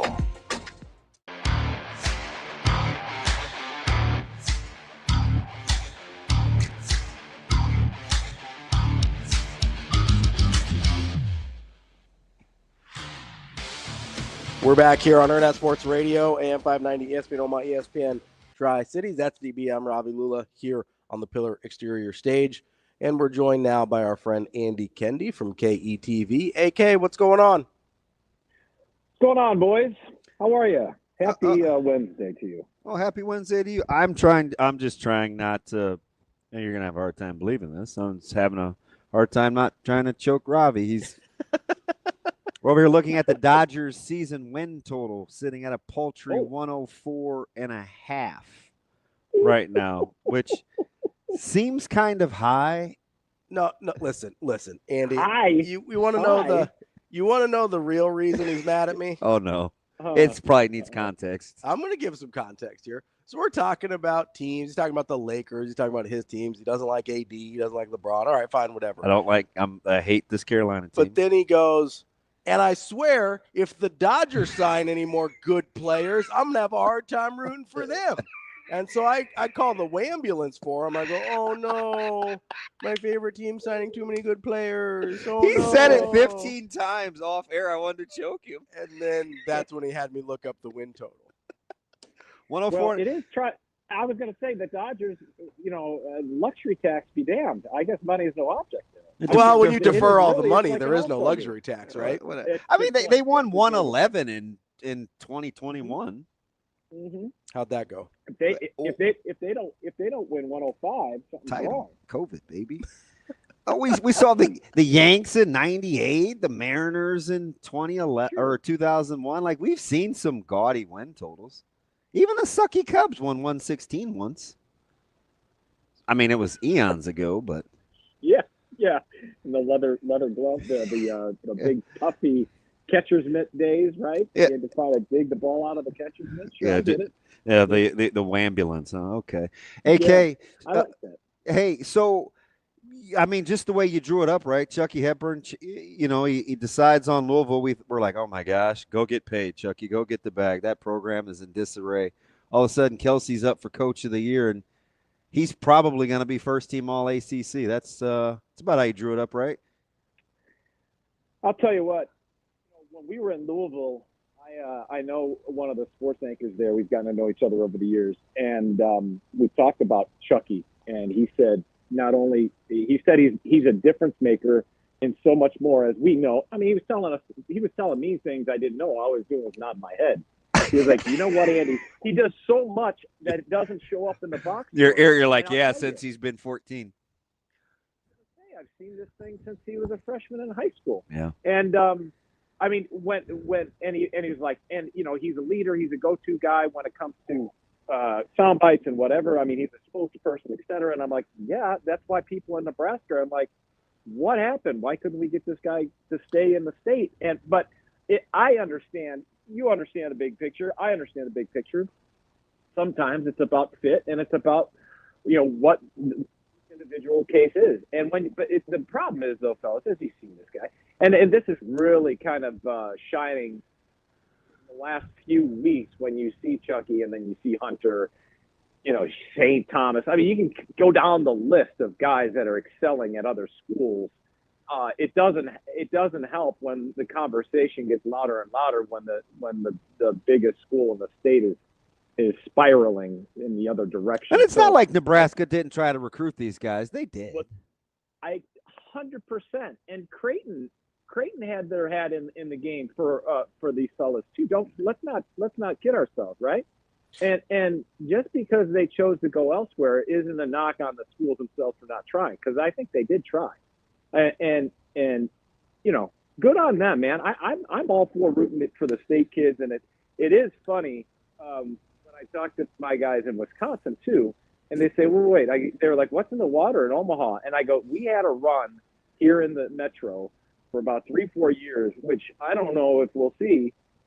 Wisconsin loses Chucky, and you get John Tajin. It's like, okay, there's another guy. They're like, wait, they played in the same conference? I'm like, yeah, they play like 2, 3, 4 times a year, depending on how the state tournament bracket drew up. So, I mean, it's funny too, because Taji was down in New Mexico. He stopped for like a cup of coffee to sign some NIL paperwork, and he's like, nah, let me go back up. Let me see what Madison's talking about. And he's going to be in the run for all conference. Absolutely. And when was the last time you had 3 Metro kids all conference, and you arguably, they'll be in the runner play of the year in those conferences, right? I mean, let's be honest, they'll be all conference kids, and good for Taji, man. He was such an under the radar guy too, and to see him blossom the way he is, good for them. And he's really, Matt, you saw it last weekend. I'll tell you what, fellas, that was depending on who you were rooting for, man, you woke up on Sunday morning. If you didn't get up on time, it wasn't worth watching, if you know what I mean. Yeah, that's crazy. I just cleaned up the kitchen, and I found $17 AK in my blazer pocket. Stop it. I did. 17? Right, $17, man. And right after the Nebraska-Wisconsin game, I went and got a bulk bag of charcoal to burn through this week, man. That's a true story. But you're right. It's like you get done and you're kind of settling in, and you blinked and you're like, are they going to miss?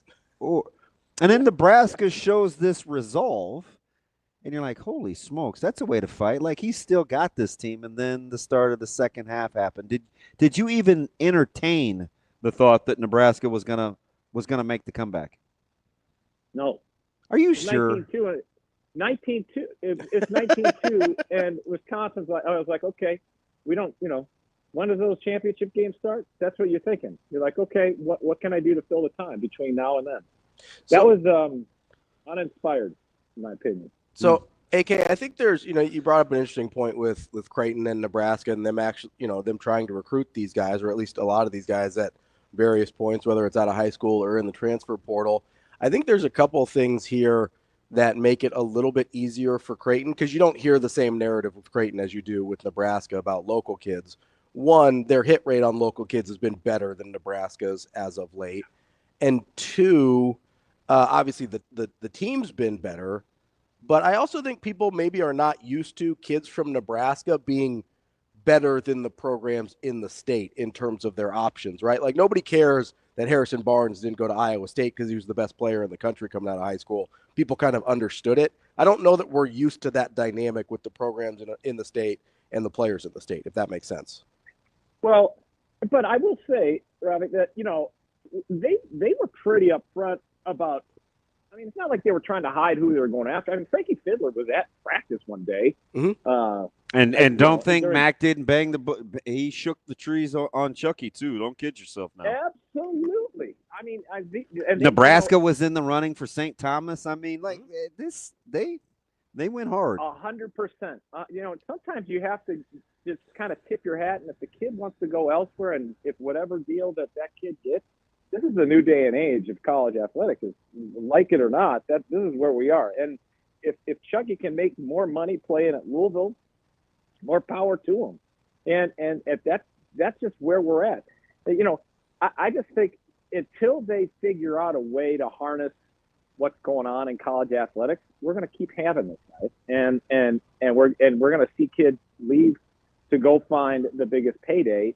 And as maddening as it is, which I don't love, it is the system in which we have, and you got to play by the set of standards. And if you can't, if kid A goes to school B because they get X, Y, and Z money, then that's what you're going to get. It is frustrating. It's a frustrating period, but good on the kids because they're finally getting rewarded. I mean, I don't have to tell you, DB, that the kids are finally getting compensated for the long time coming. Are you prepared to drink through the proverbial fire hose on Saturday? Yeah. I mean, like how BC said he'd asked for an hour. Like he's got right. He could go through a multitude of things.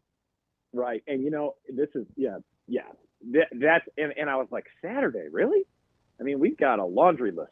We got check. Coach Rule, let's start with the beginning. So you got home from New York City. Well, he could take 25 minutes alone on spring ball format, and will there be a spring game? And that's kind of down the list, right? Future of the spring games, that's a whole other discussion. We can talk about this in the middle of the summer. Why even have spring games at this point? Yeah, it's going to be different. Reconfigure this calendar. Yeah, but they're not going to leave that money on the table. They'll figure out a way to do something to entertain us. I was going to say, AK, let's pump the brakes on not having a spring game. We're going to have something to talk about around here. You know how many people go to Latrobe to watch the Steelers in spring and camp? They'll figure out something. Like the Superstars Challenge back in the day when Mr. Cotter was racing, the Sweat Hogs, I mean, my goodness, it's going to be something. Wow. It's going to be flag football or throw the football through the hoop. I have no idea what any of those references were, AK. It was good to talk to you, as always. We will talk to you soon. Thanks, AK. All right, see you guys. More Hurrdat Sports Radio coming up next. We will be back. We will be back.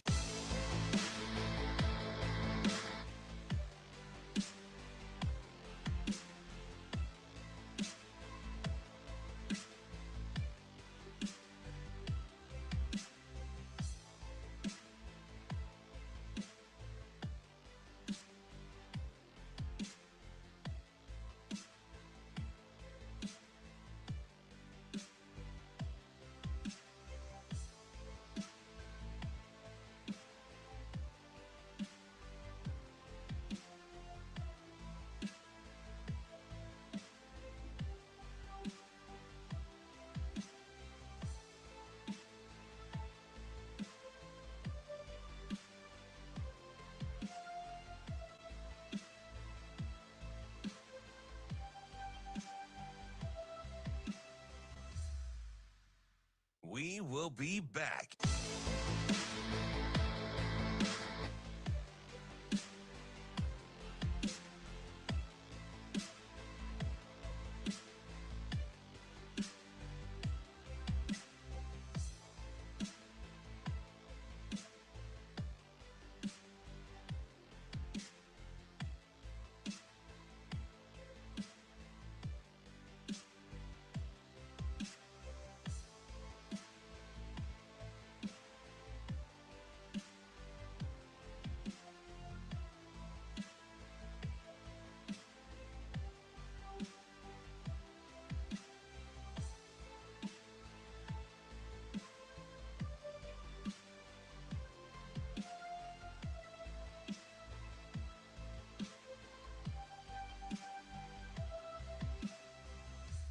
We will be back.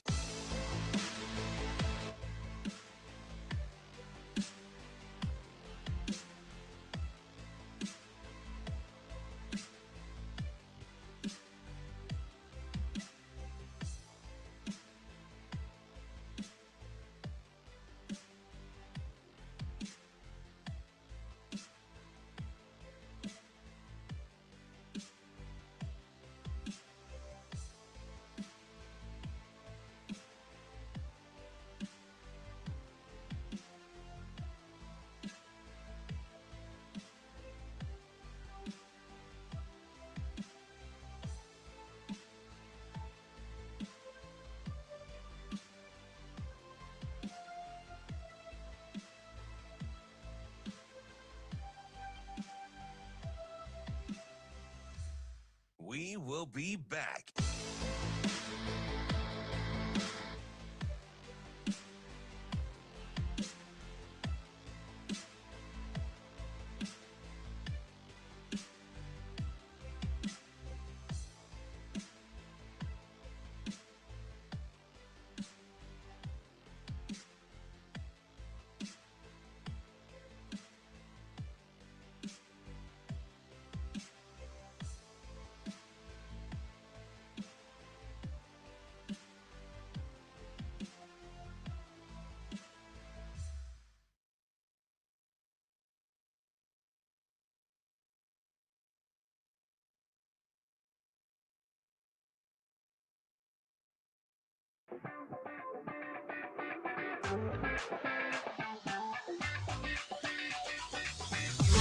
You're listening to Hurrdat Sports Radio.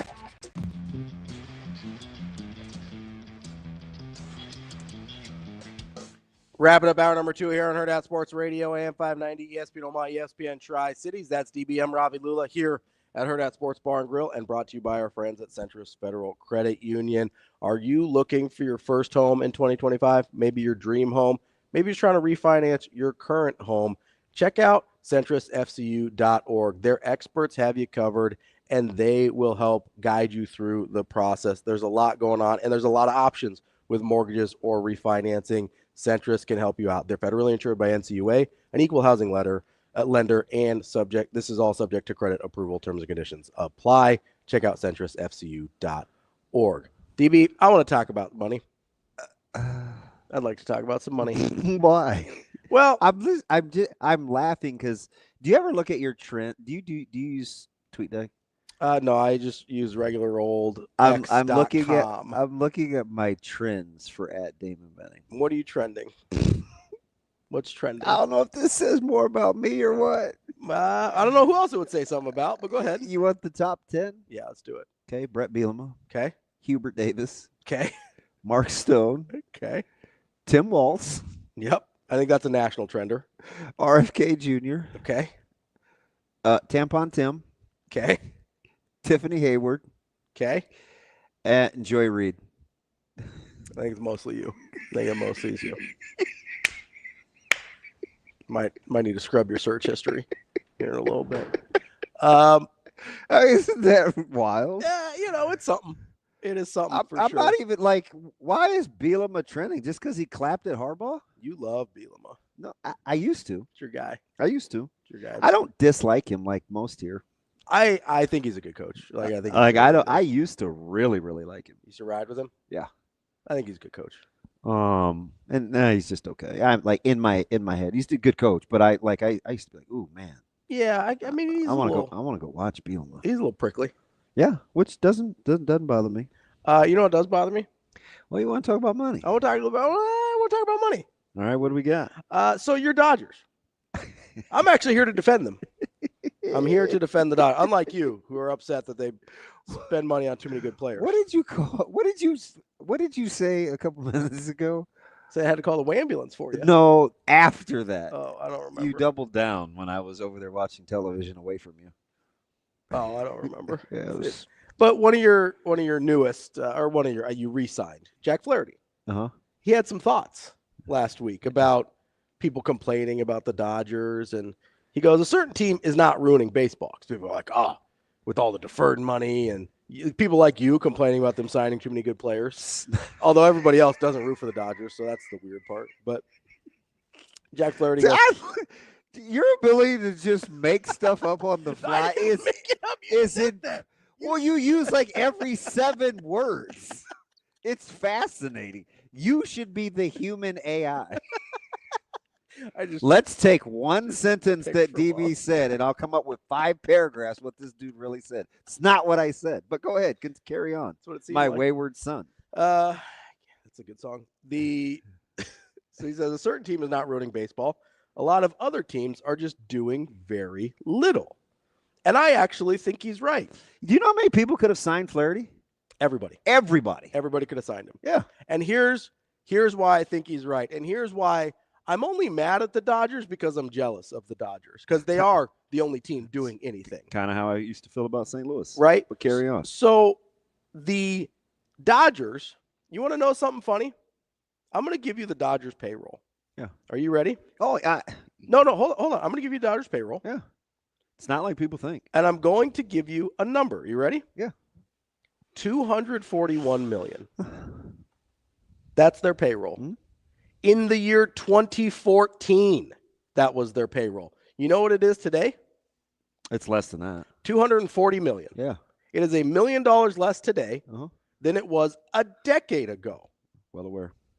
They don't even lead the league in payroll. They're not even, they're 5th. They're not the highest payroll in their own division. That's correct. They are not the highest payroll in their own division. That belongs to the Padres. Well aware. This is not a Dodgers problem. This is a baseball problem. And here's why it's a baseball problem, because everybody's out here crying poverty, right? You know, I like numbers. Everybody's crying poverty. The A's, they go, we can't afford anything. Can't afford any money. You know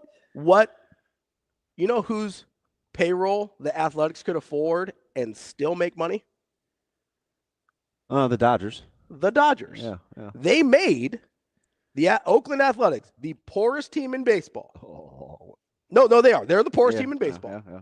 Their franchise is worth the least, and they made the least amount of money last year.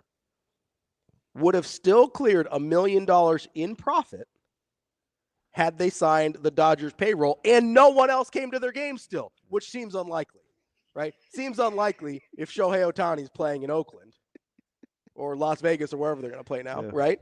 That no one else would come to the games. So they could have had the exact same paltry attendance, which was basically no one. No one came to those games. I told my boy Chris Kravanik. He's a huge Rays fan. Mm-hmm.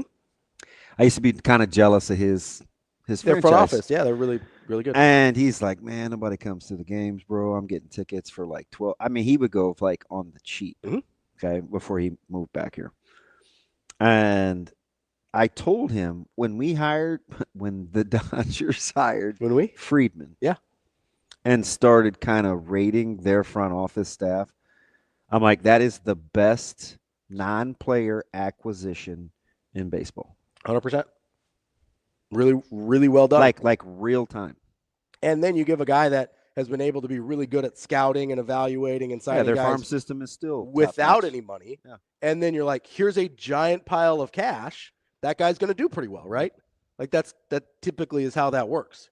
It's kind of how we feel. Does 1 year $13 million for Yates seem like crazy? That's my point. Like, I'm not blaming the Dodgers. The rest of baseball needs to stop being run by like private equity and accountants where all they're trying to do is maximize the overall value of the franchises. Guess what is going to go up no matter what? The value of your franchise. You know what's crazy, DB? Do you know what Yates' bonus is if he gets the max number of appearances? What's that? It's $500K. That's not a lot. Dude, that's like 4 Dodger dogs. Which is overrated. A little pricey. But I'm not going to tell you to get sushi like I did. For a Dodger dog. Yeah. Yeah, 500,000. I'm just saying. I'm sitting here. I'm looking at some franchises. Ask Teoscar Hernandez why he left money on the table to go back to LA. Maybe somebody could have signed Teoscar. They sure could have. The Dodgers stole him. Alex Bregman's still on the market. You know that, right? Yeah. Oh, you know why? Yeah. Because nobody wants to spend any money. So these franchises are making. Somebody does need to sign Bregman, though. They do. These franchises are all making at least $250 million in profit a year, and all the way up to almost $750 million if you're the Yankees. But most people are between about 250 and 500. That's where almost everybody in baseball lives. Bless your heart. I mean, you're still Dean Blandino in spirit, but like you're vaulting. You're like getting out of that stat. Just, I mean, because if you, this is why I'm mad at the Red Sox. Schaefer would punch me right now, but like I think these are the kind of real conversations we have to have. This is why I'm mad at the Red Sox. You know how much revenue the Red Sox made last year? Oh, this is a good one. Net? Yeah. Money made? Profit. They made, I'm going to go 180 mil. $500 million. $500 million. So when they come to me and they say, we can't afford to sign Mookie Betts because of the luxury tax, I want to tell them to shove it. Yeah, but then you'd also be the guy that will turn around and whine and cry and bitch and moan that the Golden State Warriors aren't spending enough money because they owe it to Stephen Wardell Curry to be better. No. But what part of that was a fib? I'm not mad that they're not spending money. I'm mad that they've spent money poorly. There's a difference. Wardell. Is that his middle name? That's his first name, actually. Yeah, it is. He's a junior. Wardell, Stephen Curry. Maybe and Dad is. They just call. I would just go by Dale too. Yeah. Dale Curry for 3. Well, like my guy Willie. His full name is Wilbert Washington Williams III. He goes by Willie, and I think understandably so. And then he gave his son the name. Oh man! So his son is the 4th, but he calls him Trey. I don't know how like that my works. guy Abe Hoskins. Yeah, I think there's about 64 Abes. You gotta keep it in the line. You got to keep the line going. I'm just saying, I have very little sympathy for anyone in baseball. Everyone, literally every team in baseball could be doing what the Dodgers are doing. They're just choosing not to. Now, not every team in baseball could be doing what the Mets are doing, because the Mets do have a higher payroll than some of these teams' total revenue. Yeah. Do you remember when you practically laughed me off the stage? And let's not act like you didn't. You're going to have to give me context. When I was talking about Ohtani's contract.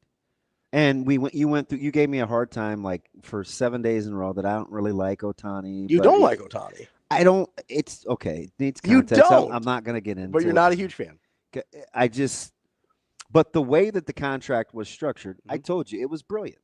I'm like, anybody. The deferred money? Yeah. Like anybody can do this. Man, my point is. But I do get Shave's point because he came back, which was like 8 months later after the season. He's like, look, man, I mean, if Cleveland Indians told somebody, or the Guardians tried to sign somebody for deferred money, they'd laugh. Like, you do have to be an attractive franchise. For sure. But there's a lot of attractive franchises that aren't doing anything. You're telling me nobody in the world wants to live in Miami? Baseball players are the only people in the world that don't want to live in Miami.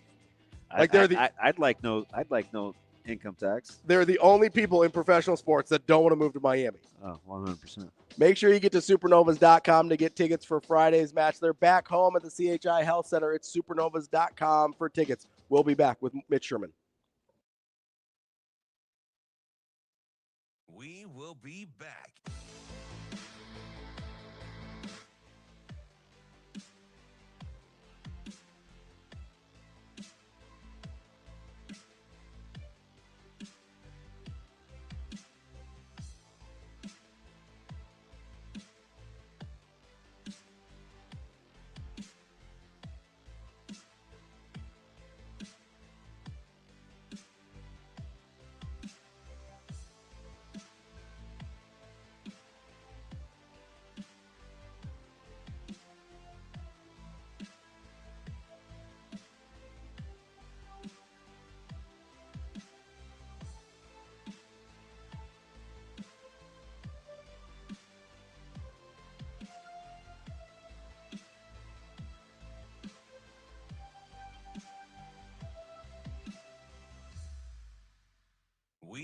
be back.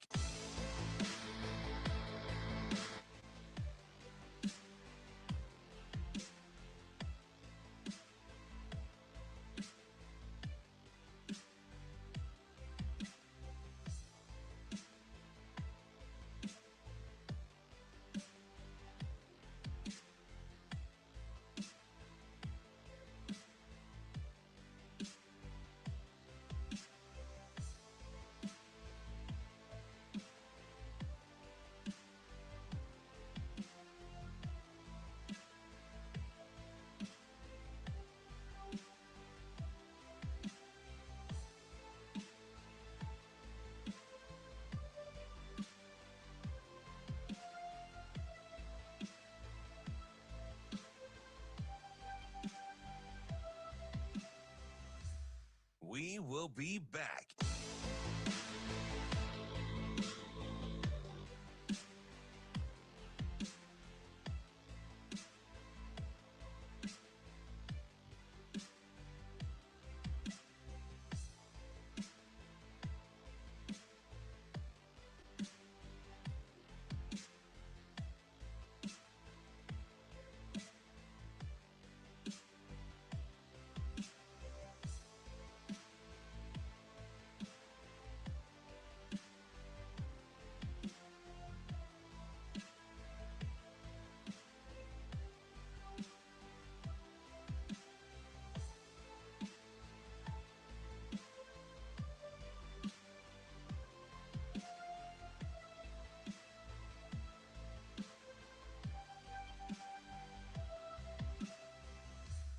We will be back.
You're listening to Hurrdat Sports Radio.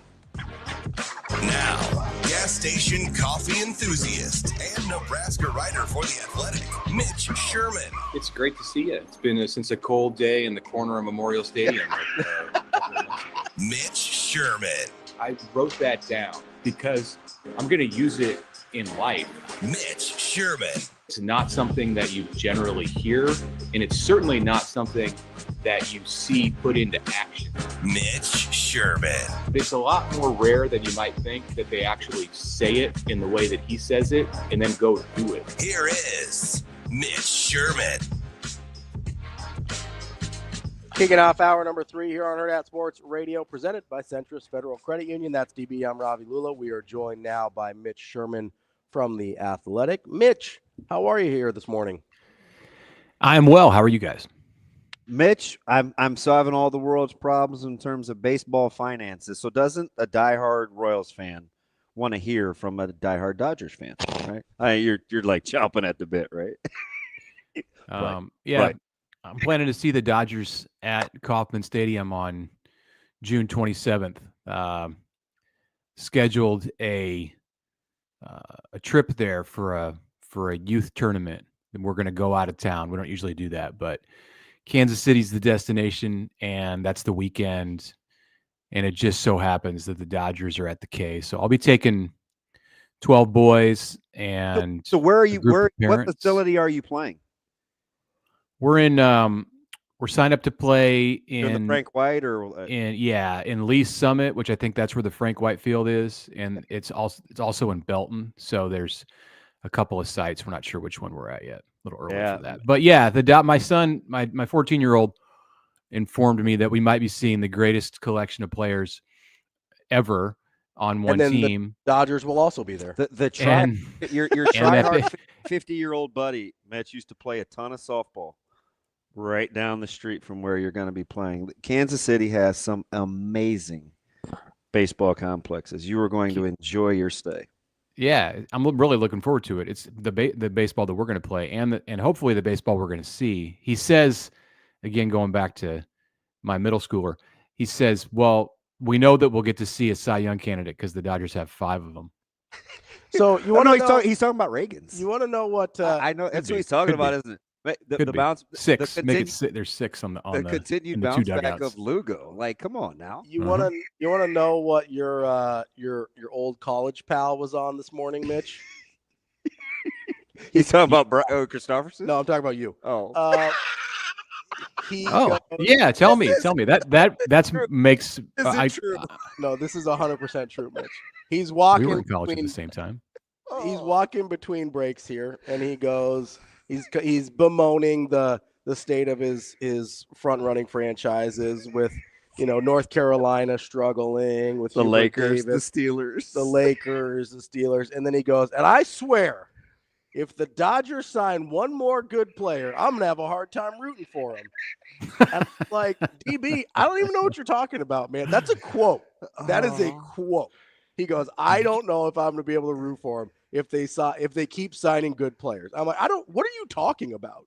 Everybody has their limits. I think we've found it for Damon. There's too many good players on one roster. Just can't. This is not about me. This is about my friend Mitch. Mitch, 11 years, 288's got to look pretty good on the long end, right? You got one of the best young players in baseball. Let's defer. Let's go back to the Royals. That's right. That's right. Are they paying that money to him yearly, or are they waiting until like 2090 to pay that out? Here we go. There's like a player option after 7 years, but by that point, we're just worried about the near future for Bobby Witt. MJ Melendez blowing up or something like that. Mitch he changed his stance. That's the word. Is Salvi Perez a Hall of Famer? I think yes. Yes. Unequivocally yes. If he retires tomorrow, he's a Hall of Famer. He's proven it on the field, but he's a Hall of Famer also for his impact off the field and just what a ambassador he's been and how important he's been with the Latin players in baseball. He's like the successor to David Ortiz in that role. And we're going to continue deflecting. And David Ortiz also Hall of Famer. We're going to talk about caution, case for optimism too. You had such a fantastic year. I think you finished second in the Central. Mitch, and you didn't even get much from Pasquatch, and he may have a bounce back year. The sky's the limit for you in Kansas City, Mitch. I'm here for you.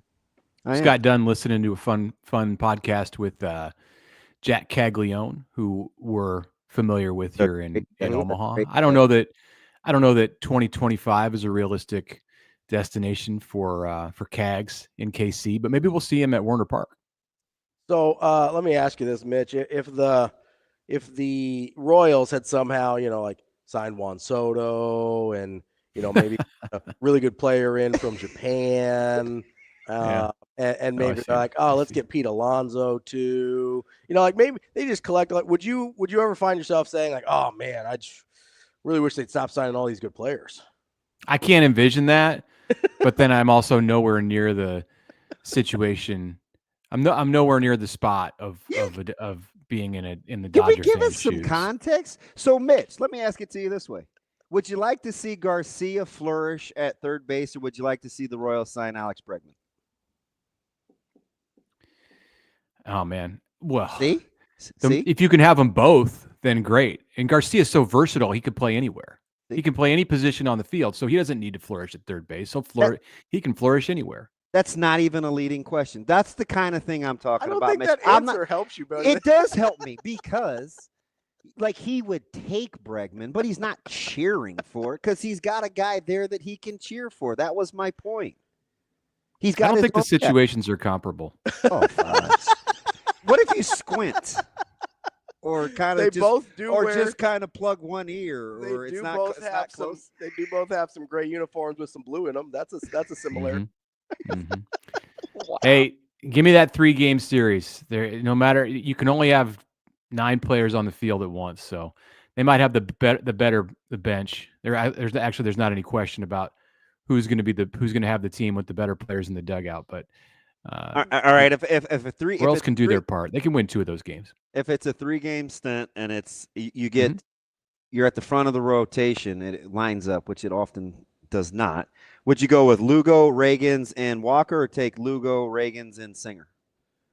Singer's gone, man. But that's right. That's right. Yeah, so I haven't gotten to spring training mode yet, where I've like dissected the Royals' potential starting rotation. I have no idea. I mean, I know that Reagans and Lugo are at the top, but I don't know. It's always a work in progress, and somebody emerges. So if you got 2 potential aces, then they're quite a ways ahead of the game from where Kansas City's normally at this time of year. But they're coming off of a playoff appearance, so I'm fine if they can in any way, shape, or form work Reagans and Lugo into that series at the end of June against the Dodgers. Then I'm happy. If I get to see one of those 2 pitch, wow, that'd be. I'm only going to the Friday game. We'll be playing ourselves on Saturday and Sunday. Best wishes. I'll be thinking of you. What if you had like 6 potential aces? That and like three all-star closers. Hey, I'm telling you, man, Yates was only $13 million. It's affordable, 1-year deal. I'm really enjoying myself over here. Yeah, you're an idiot. Hey, so Mitch, to more important things. And I asked this to BC, how much are you prepared to type, or how much of a window do you hope to get on Saturday when it could easily be drinking through a fire hose with what Coach Rule could be talking about?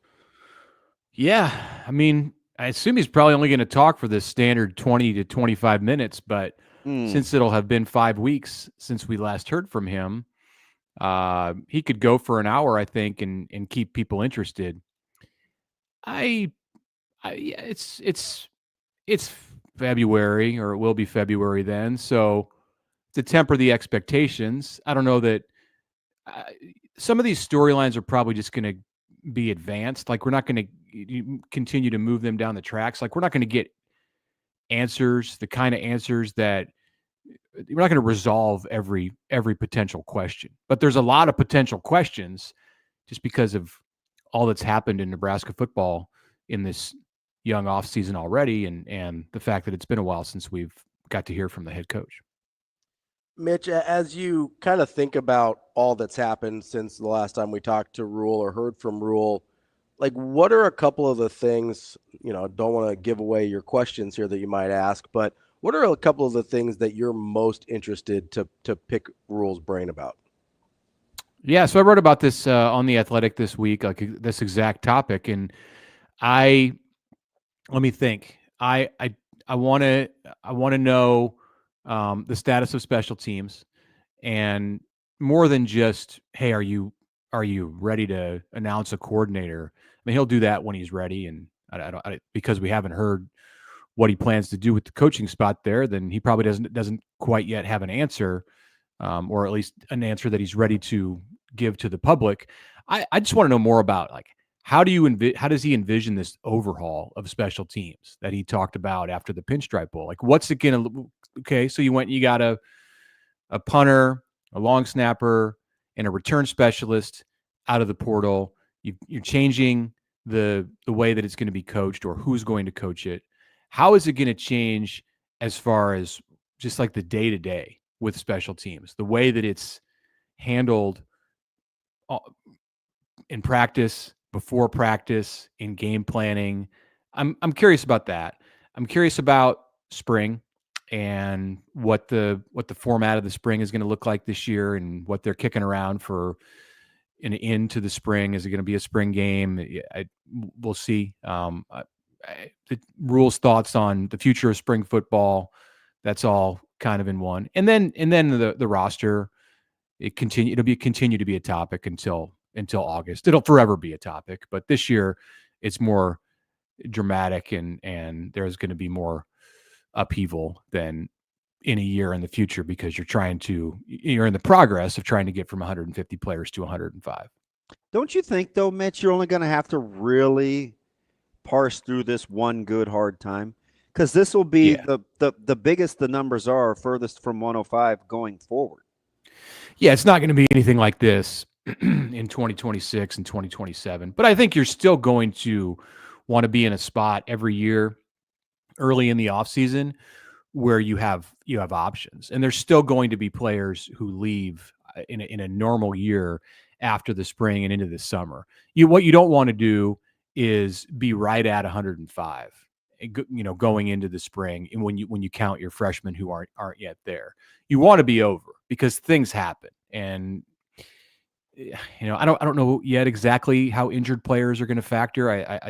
My expectation right now is you're just on the 105, whether you're injured or healthy or whatever. So that's maybe not as much of an issue as it could be, but you're going to have players unexpectedly leave. And when they realize that they're not in line for the kind of playing time they were hoping to be coming out of spring or whatever spring is, whether it's just off-season practice or OTAs or something that you do in a different time of the off-season. So you're always going to have like some things to parse through, but I'm totally with you. It's not going to be anything like 2025. It wasn't that long ago. It was the first or second Saturday in October. We're just chewing the fat before a game and Lincoln, and we're talking about, man, it'd be nice to get some real clarity on the 105, and they got to say some things in a hurry, and the longer they wait, the more condensed it's going to be. And you were kind of joking at it. This might be a thing, though, because, you were like, I mean, you're going to have to do some, or would you do some sort of taxi squad, or is it going to be hard lined, or what are you going to do with injuries? And you're just spitballing all these hypotheticals. And the interesting thing is, Mitch, how many times do you think it will change before it's something that they will actually hold schools accountable for? How many more times do you think they will tweak this number in some variation before they settle on it?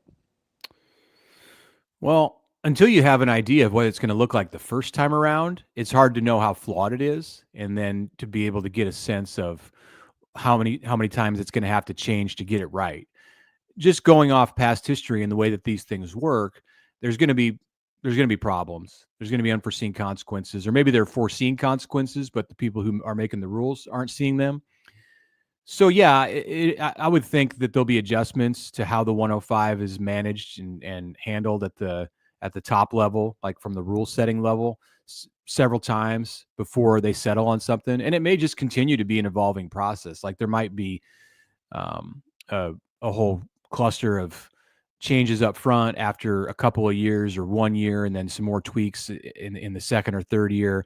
And then you kind of have to mess with it periodically because of the changing forces in college football. Like we don't know what the sport's going to look like 5 years, 10 years down the road. And I'm sure you're going to have to adjust the way that rosters are handled in the future because of things that happen with the game and the sport.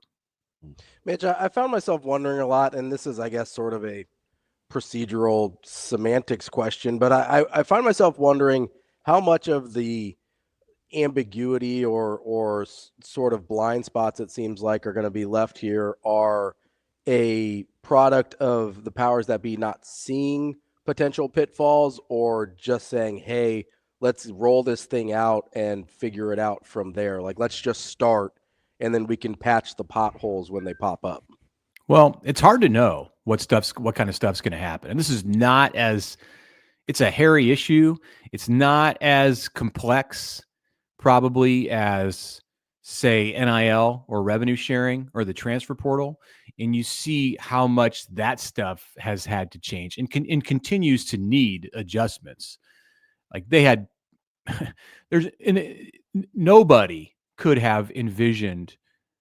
I think, if you were to talk to like experts in this field when NIL first became a thing, I think they would have thrown all kinds of theories at you about the way it was going to go and what was going to happen, what it would look like 5 years down the road. And I'm sure on some things they hit the nail on the head and they were right, about soaring dollar figures, things like that. But there's just been so much. It's gone in so many different directions and And, there have been loopholes that are found. And so that's going to happen, with every big issue in college sports. The roster limits are included in that conversation. They're part of it. But I don't think it's as unwieldy as like NIL or, what we're walking into with revenue sharing. Those things are all going to have to just continue to be monitored, more closely. Like they should be able to hit the roster thing. It should not be that difficult. And I don't think the answer is just a hard 105 with no wiggle room in any direction. Like that's going to create some problems. I think there has to be a little flexibility. I think there has to be something like, and maybe it won't be a taxi squad, but something at least like an injured reserve where, you don't want to have to cut a guy because he tore his ACL. Like that's just, there's something wrong there. On the heels of baseball season getting ready to start, I think Will Bolt's like looking over at the football team. He's like, hold my Gatorade, right? I mean, this is kind of what these they guys can serve beer at Haymarket now. Touche. Touchy. Where it's like, they have big numbers and it's extremely competitive, and you spend time whittling it down and getting to where you need to be on basically opening day. There's a little bit of a blueprint there with the survival of the fittest mentality already right down the street in Lincoln. Yeah. I mean, it's college baseball, right? I mean, this is kind of how the sport is ran. Yeah. You were used to talking about this stuff in football terms, and in football terms, like, I think, I don't know. It's like 105 seems kind of like it's like a thing that's hard for a football team. And then I look at a college baseball team and I go, well, 34, I don't know. Like, I guess I'm not that. I'm. If I was in Will Bolt's shoes, it would be different. And I recognize like they can be at 40 this year. It's 34 next year. They had to cut some players after the fall to get to 40.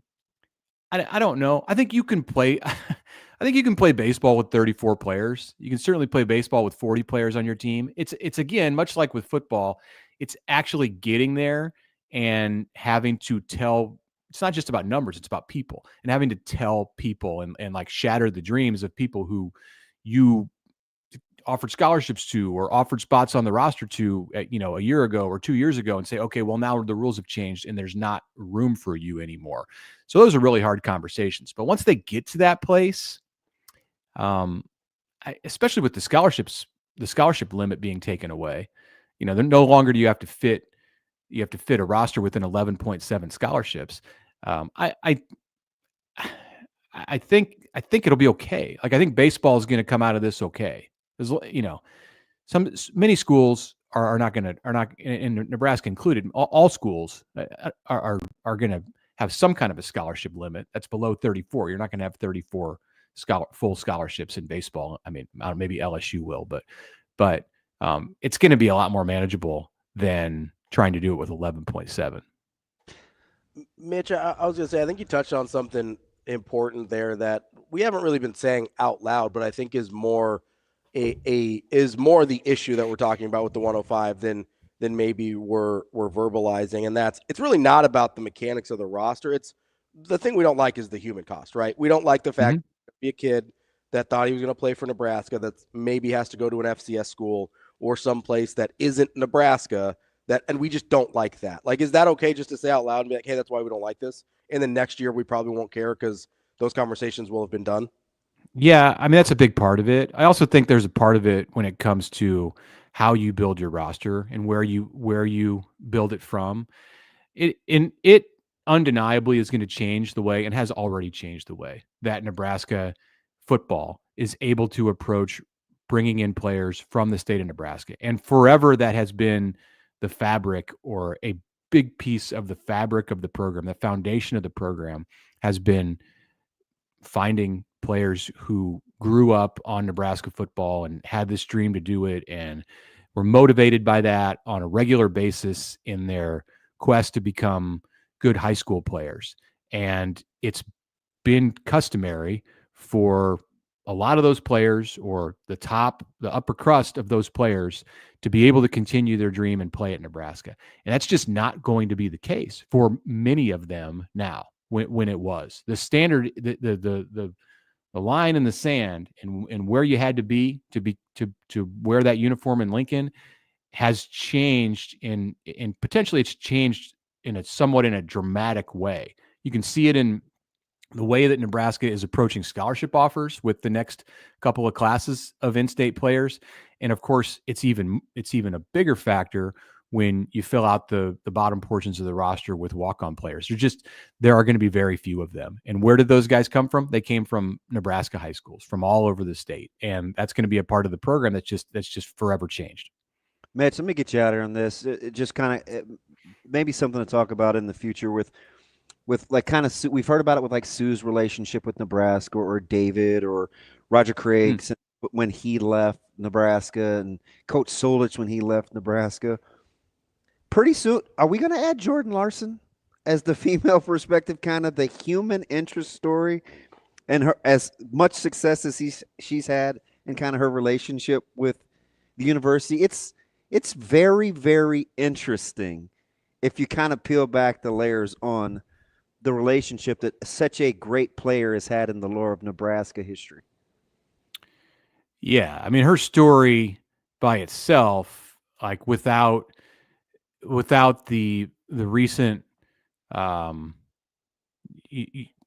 2 years that she spent on John Cook's staff, and now going back to pro volleyball in her late 30s and stepping away from coaching, just you said the human interest, the human side of Jordan Larson's story is one that I think Nebraska fans should know, need to know. Like, go read the story that Aishwarya Kumar wrote on ESPN, on ESPN.com last year about Jordan and like some of her personal struggles and just what it's like to be from a small town in Nebraska and be a world-class athlete and then be a 4-time Olympian. And, I could take a half hour. I can't tell the story. Like, go find it and read it. It's incredible. But yeah, I mean, she's like the Dave Remington or the Eric Crouch, Johnny Rogers, like all rolled into one for Nebraska women's athletics. Yeah, that's Mitch Sherman from The Athletic. Mitch, great stuff as always. We appreciate it. We'll talk to you soon. Thanks, Mitch. Okay. Thanks, guys. More Hurrdat Sports Radio coming up next. We will be back.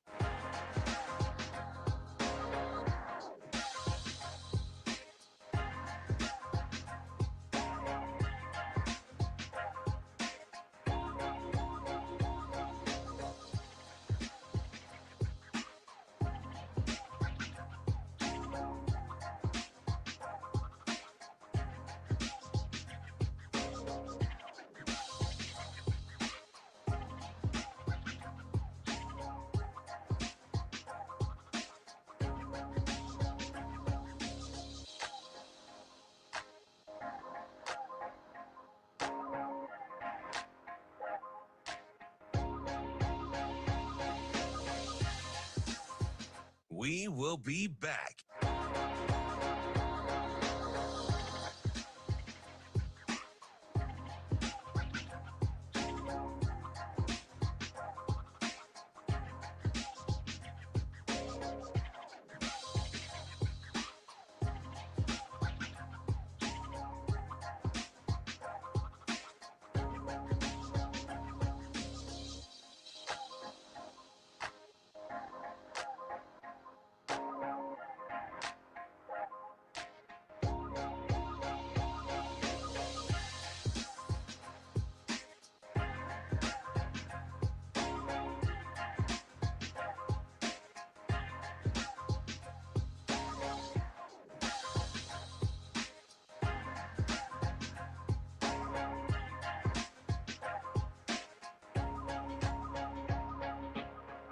We will be back.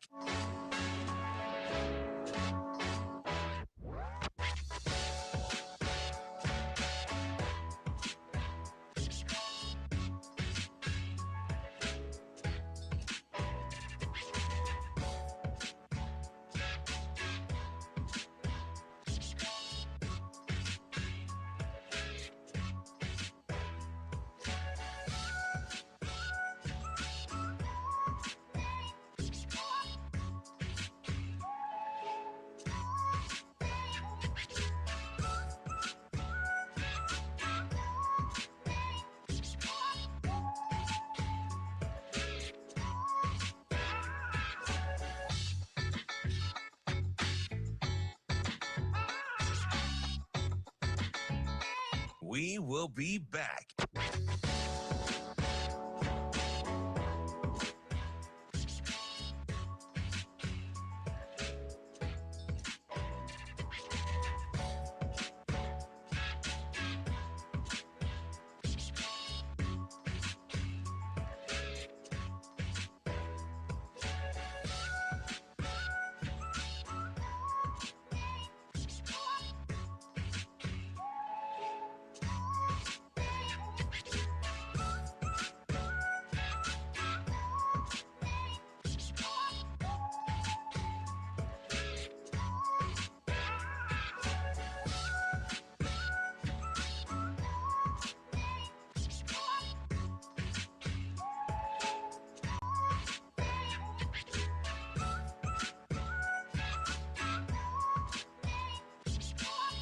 We will be back.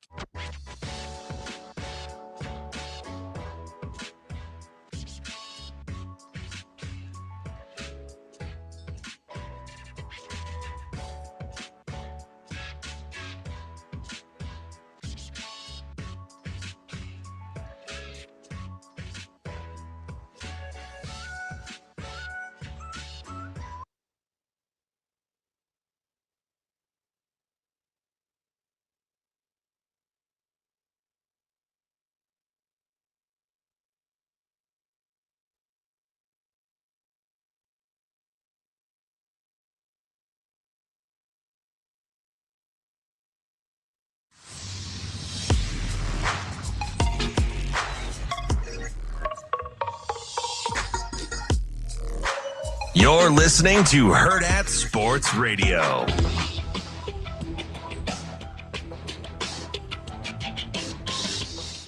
Welcome back, Hurrdat Sports Radio, AM 590, ESPN Omaha, ESPN Tri-Cities, KFOR in Lincoln. That's DB. I'm Ravi Lulla. We're live here on the Pillar Exterior stage. DB. I mean, this relationship is tumultuous at best. What's up, buddy? Good morning. Oh, don't try. No. What's up, buddy? I'm going to give you a minute. It's time for Bet On It, brought to you by Warhorse Sportsbook, the best place in Nebraska to place your sports bets. Make sure you get out to the casinos in Lincoln or in Omaha and place those sports bets, straight bets, parlays. Well, I smell bets. They got you covered. Check out warhorsecasino.com for promos and a full list of house rules. DB. Yes. What's up, buddy? Oh, I'm going back. See, yeah, it's fine. What's fine? I'm like Teflon, baby.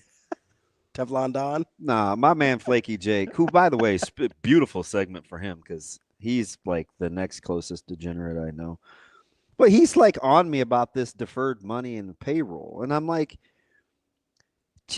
Chiefs fans coming at me about Dodgers and deferred money is laughable. It is absolute. Like, has anybody not looked at the Mahomes contract? Here's the difference, though. No. Let me just hang on. All right. How Veach has fleeced the salary cap for like Chris Jones is still a Chief. 4 years ago, oh my God, they can't bring back. Oh my, how are they gonna and every year, Veach finds a way to finagle the numbers. I'm just saying, as a Dodgers, listen, Friedman, go be the Veach of Major League Baseball. That's all. He already is. That's what he's doing. It's just rich that Chiefs fans would have even the inkling to say anything about deferred monies. Here's why it bothers people in baseball. Because they're disingenuous. Well, because it's not typically how people operate. And you're a craphead. No, that's rude. You're so mean to me today. That's my big boy. What I do? Big boy cuss word. What did I do today? I'm just being so nice to you. Right. Good morning again. And by the way, I defended the Dodgers in the last segment. Well, you know what? About their salary cap and how everybody else should be spending. That was me defending your team. So let's say I call Happer. I'm like, Happer, hey. Yeah. Bregman's on the open market. Yep. But you really like Garcia's like his potential. You're not gonna say no, don't sign Bregman, but you don't need to. No, but you do. So need what's to. wrong with that? Why do they? Why? Because they need to get better players. This is Garcia could be that guy. Okay, so what if he wants to cheer for Garcia in-house? Go be that guy somewhere else. Like, would you call him a whiner? Mookie Betts. Would you call him a whiner? If he had 18 All-Stars, just won a World Series, and his over-under win total was 104.5. Let's not act like a year ago we were calling them like the greatest underachievers ever or the best regular season champs. We asterisked the COVID title because it was the Rays. What year is it? It is the year our Lord. Or are they just coming off a World Series? Did they sign even more good players? I know it. I know it sounds. So what's true a year ago is not what's true today. Oh, you of all people try to understand fluid. Dude, super smooth, like just silky. What? Huh? What? Here's the thing. Here's the difference: is the Royals need more good players, so they'll find a place for Garcia. They'll find a different place for Garcia. Like Mookie Betts came up as a middle infielder. That was blocked at the time, so they moved him. Blocked. They moved him to the outfield, right? If you're a good player and you're in the minors, they figure something else out. Yeah. So you're not gonna say no. I don't want good players. You're gonna sign Alex Bregman. If you think Alex Bregman makes and your team route better, to a championship, piecemealing a third and fourth starter throughout the playoffs with the vaunted Padres when everybody picked the Padres. Yeah. And your boy Mookie Betts is playing 4 different positions: second base, shortstop, Really center good. field, right field. Really good. Like they're not patchworking stuff, and it's like, oh, the plucky Dodgers. It's like, so here's the thing. No. Here's the thing. Brave Eye. Here's the thing. What do you want? You can have the giant payroll and all the good players and whatever, and that's fine. I defended it. I said more teams should go sign good players. You don't also get to be like, and they had to piecemeal this and that. They did. Doesn't matter. I don't care. I can't stand It doesn't matter. I don't we care. We took the guy we gave you dirt cheap and brought him back, and he was clutch for us. Kike Hernandez. Oh, I love Kike. They should have re-signed Kike. That was like the one guy that they got from the Dodgers that was any good. I'm really don't care about Alex Verdugo. Let's not act like they don't. Jeter, they're not well Jeter run. Downs. No, they are super well run. But like, I'm not complaining about the money. I'm saying everybody else should spend money. I'm Team Jack Flaherty here. Everybody else spend the money. You have it. And Flaherty, how many teams brought him in but didn't want to roll the dice? I don't know how many coaches have the Saints brought in, and they don't want to roll the dice. The coaches don't want to roll the dice on the Saints. I am concerned about my man Severe. Oh, he's not. He might not make it. I am concerned that is his ride or die. That's like his. Yeah, that's the team he cares about the most, right? Now McCarthy's sitting out, and McCarthy doesn't want it. Kingsbury doesn't even want it. I don't even know why Cliff said that. What? Why did Cliff wait till yesterday? Guys, I want to make an announcement. DB, are you ready? With only one potential opening left, DB, I want to make an announcement. I want to go. I'm happy with Lionel Richie and the Commodores. This is some. How are the older guys going to take it? This is some breaking news, DB. Yeah. Dun, dun, dun, dun. I would like to remove myself from consideration for the New Orleans Saints job. I'm not going to take it. I'm going to sit out this coaching cycle, and we'll try again next year for my NFL. That's what I felt like Kingsbury. Maybe he was a real candidate, but it kind of felt like he was just like, oh yeah, I don't want it either. It's awful late, isn't it? It's late in the process. They're going to hire a coach at some point, right? I hope so. Who are you going to hire when you fire Hubert Davis? That's the $1 million question. Again, I just don't anoint it to Wes. Like they anointed it to Hubert? Yes, Humberto. That bothered me a lot. So there's 2 things that bothered me about it.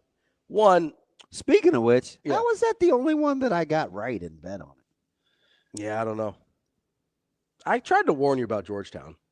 Oh, my I did. God. I tried to warn you. So, did you see the number just keep inflating as Tip got closer? Yeah. It just got to 5.5. I was like, oh, God, everybody. Was Notre Dame selling or Georgetown selling? Holy cow, this thing is getting steamed. I tried to warn you. I was like, I don't know. Was that you or was that Maddie? I was like, when I said 5, I thought it said they were getting 25. I think you said that. It's 20. They're getting 20. I think Maddie said that. Would they still have covered at 25? No, that was Jacob. Jacob had jokes. No, aren't they maddening to watch? Yeah, I try not to very much. Yeah, they're horrible to again, watch. I did say I was premature. Way premature. Yeah. And I said that to Maddie like 2 weeks ago. Yeah, you said it early. I'm like, yeah, I think I jumped the gun. Basically, as soon as we got more than a handful of games in a Big East play, you're like, it might have been early. How many times is Providence going to beat Providence has beaten Georgetown 8 straight And Cooley has yet. Well, and he hasn't been there long enough because those all 8 of those on his deal. There should be 4 of those on him. Yeah, can't beat them. It's not good. It's good to see Providence get over 500 though last night. Good for who? What do I care? You want the Big East to again. You want the bottom to not be so bottomy. I mean, I want it not to be terrible, but like 10-11 versus 11-10 doesn't do a lot for me. You know? Yeah, like it doesn't. I know you love the coaching prowess at the bottom of the Big East. It's not really moving the needle for me. Well, I smell bad. I don't like. Is Chris Holtman a bad coach? No, I think he's a good coach. I thought he might be too, but it's rough out there. It's hard to win. DePaul's a hard job. You're such a hater. DePaul's a hard job. I'm surprised you didn't shoot me down when I said Max should be up for Coach of the Year with Kerry James. No, I'm not going to shoot you down. I'm the guy that a month ago said they sucked, and now they don't all of a sudden. Like that, who else does that fall on? Right? Like, I mean, I can't both. If I believed they were bad a month ago or bad for them on a curve, and they're obviously not bad now, the roster's the same. Yeah. I mean, do you know I think North Carolina should hire? I think they should hire Coach Mack. God, you know how happy I'd be. He'd probably take that job. I mean, he'd probably take that job. I would be ticked. Do they have enough good golf? Yeah, they got good golf courses. Yeah, they've got good golf in North Carolina. They've got better golf in North Carolina than they have in Omaha. Like, no disparaging the courses in Omaha, but I'm pretty sure he can go and play and go where he wants to. So it doesn't have to be specific. Seasonally, you know. But I mean, like South Carolina, you got Myrtle Beach. Like, not Myrtle Beach. What's the? Yeah, is it Myrtle? Yeah, it's Myrtle Beach in South Carolina. Yeah. I remember my buddy. I need to hear from him. Shane, we need to put out an APB for my man Greg in Myrtle Beach. Oh yeah, he was the GOAT. He's turned down some good jobs, whether it's Ohio State or Notre Greg Dame. Myrtle Beach? No, Mac. Man DB. Greg in Omaha. Mac has turned down some good jobs. I don't know if he's turning down North Carolina. You're not betting on that? Not betting that he would turn down North Carolina. You have any games today? Yeah, I'm going back to the well. Uh-oh. How about that? What's that? What do we got? Rutgers. The Gers. Rutgers. What do we got? Getting 7. All right. Rutgers plus 7. Lock it up. Lock it up. Lock it in. Yes. Let me begin. That's DB. I'm Ravi Lulla. You're doing too much. That's Bet On It, brought to you by War Horse Sportsbook. Go Scarlet Knights. At some point, I'm going to try to get a bet on who his next coach at North Carolina is going to be. Knock it off. And who he's going to be mad about the Dodgers signing next. We got Russell Baxter here on Hurrdat Sports Radio. We will be back.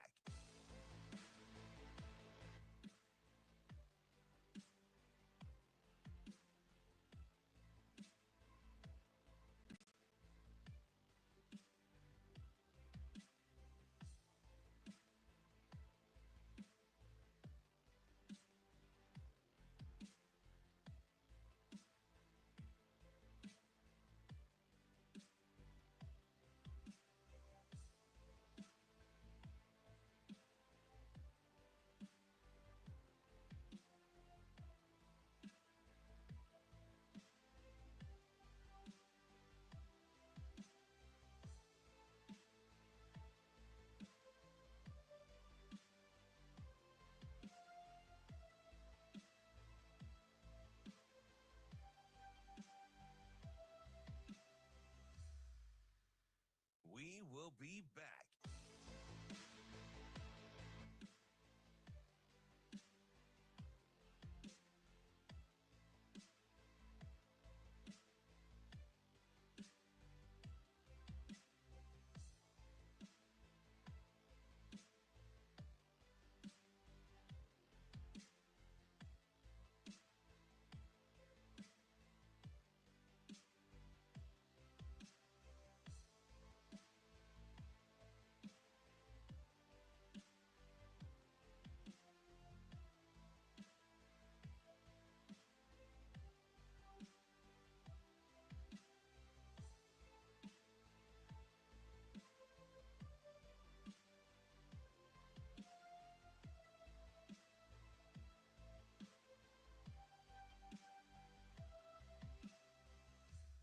We will be back.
listening to Hurrdat Sports Radio.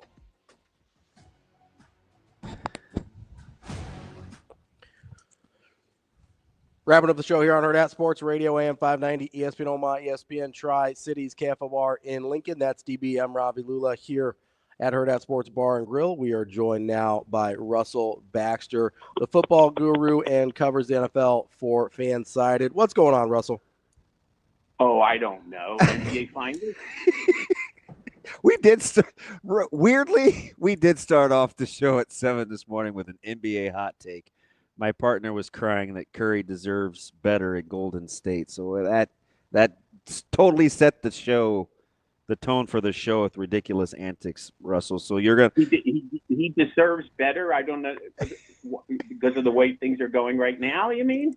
Yeah, they completely have wasted the back end of his prime by trying to build this second young core with like Jonathan Kuminga and Moses Moody and James Wiseman and Jordan Poole. And turns out all those guys are terrible, but at one point they had nice trade value that they could have gotten a nice piece for. That's all. That's all I mean. That's all I mean. Hey, I get it. Maybe they can get Mahomes next offseason. Hey, there's not much he can't do. But so, Russell, is this thing's kind of shaping out, though? Because and we're guilty of it. You know, I've talked about, everybody's talked about the franchise and how well run it is and how the 53rd player makes the same plays as, the top two players and their preparation. We've covered the gamut of how good and well run the Chiefs are. What will that say in a game like this where I clearly think I don't know if I'm going to pick the Eagles, but obviously Vegas thinks it's a toss-up. Like, what happens if Philadelphia wins? This is the same team, Russell, where we tried to fire their head coach every week after their first 6 or 7 wins. Yeah, isn't it interesting? People want to fire a head coach who's 4 for 4 getting into the playoffs. Yeah. And is now joined a somewhat short list of making 2 Super Bowl appearances, okay, as a head coach. And now Jalen Hurts, a somewhat short list. There's like 20-plus guys who have been starting quarterbacks for at least 2 Super Bowls. Okay, of course, Mahomes will be 5, okay, which is tied with Elway for second place. And, of course, Tom Brady, I think, has 73. So, yeah, it's funny. But to a degree, I understand because of what happened last year, the meltdown that occurred late in the season. And it was bad and was mostly on the defensive side of the ball. This was a team that was, by season's end, 31st in the league against the pass. 31st. This year, they're first, by the way. And if you watch them against Tampa Bay in the playoffs last year, it was kind of reminiscent of the Steelers against Baltimore in the playoffs this year. Lifeless, just helpless. And even the last game of the regular season, they lost to the Giants, who were horrible last year. So it's funny how things can turn very quickly in this league. We saw it with Washington this year. It went from a 4-win team to a 14-win team, including the playoffs, and they're in the NFC title game. But yes, we're quick to slap on, fire the coach, greatest of all time, dynasty this, dynasty that, and so on. It's that instant gratification. And then you sit back and you wait and so on. Now, that's not to diminish anything the Chiefs have done. 5 Super Bowl appearances in 6 years is, unheard of. But here's the funny thing about that. So some people want to annoy if they win 3 straight Super Bowls, which of course has never been done, but it's been done in terms of NFL titles, which would be the Packers from 65 to 67.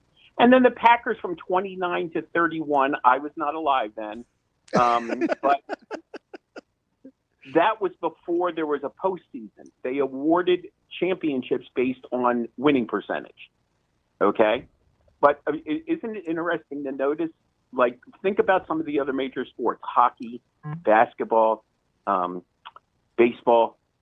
The longest championship streak in the history of the National Football League is 3 in a row. And this league has been around for over 100 years. Don't you find that intriguing? Yeah. And that's pre-free agency, and that's during free agency. It just shows you how hard it is to do. But again, I guess the point I really wanted to make is there are people out there who have already declared this the greatest team of all time, and they just bookended a team that was in the playoffs for almost 2 decades and won 6 Super Bowl titles. Okay, so I don't know. Maybe next year Carolina wins the Super Bowl. They reel off a couple in a row, and they'll be the greatest team of all time.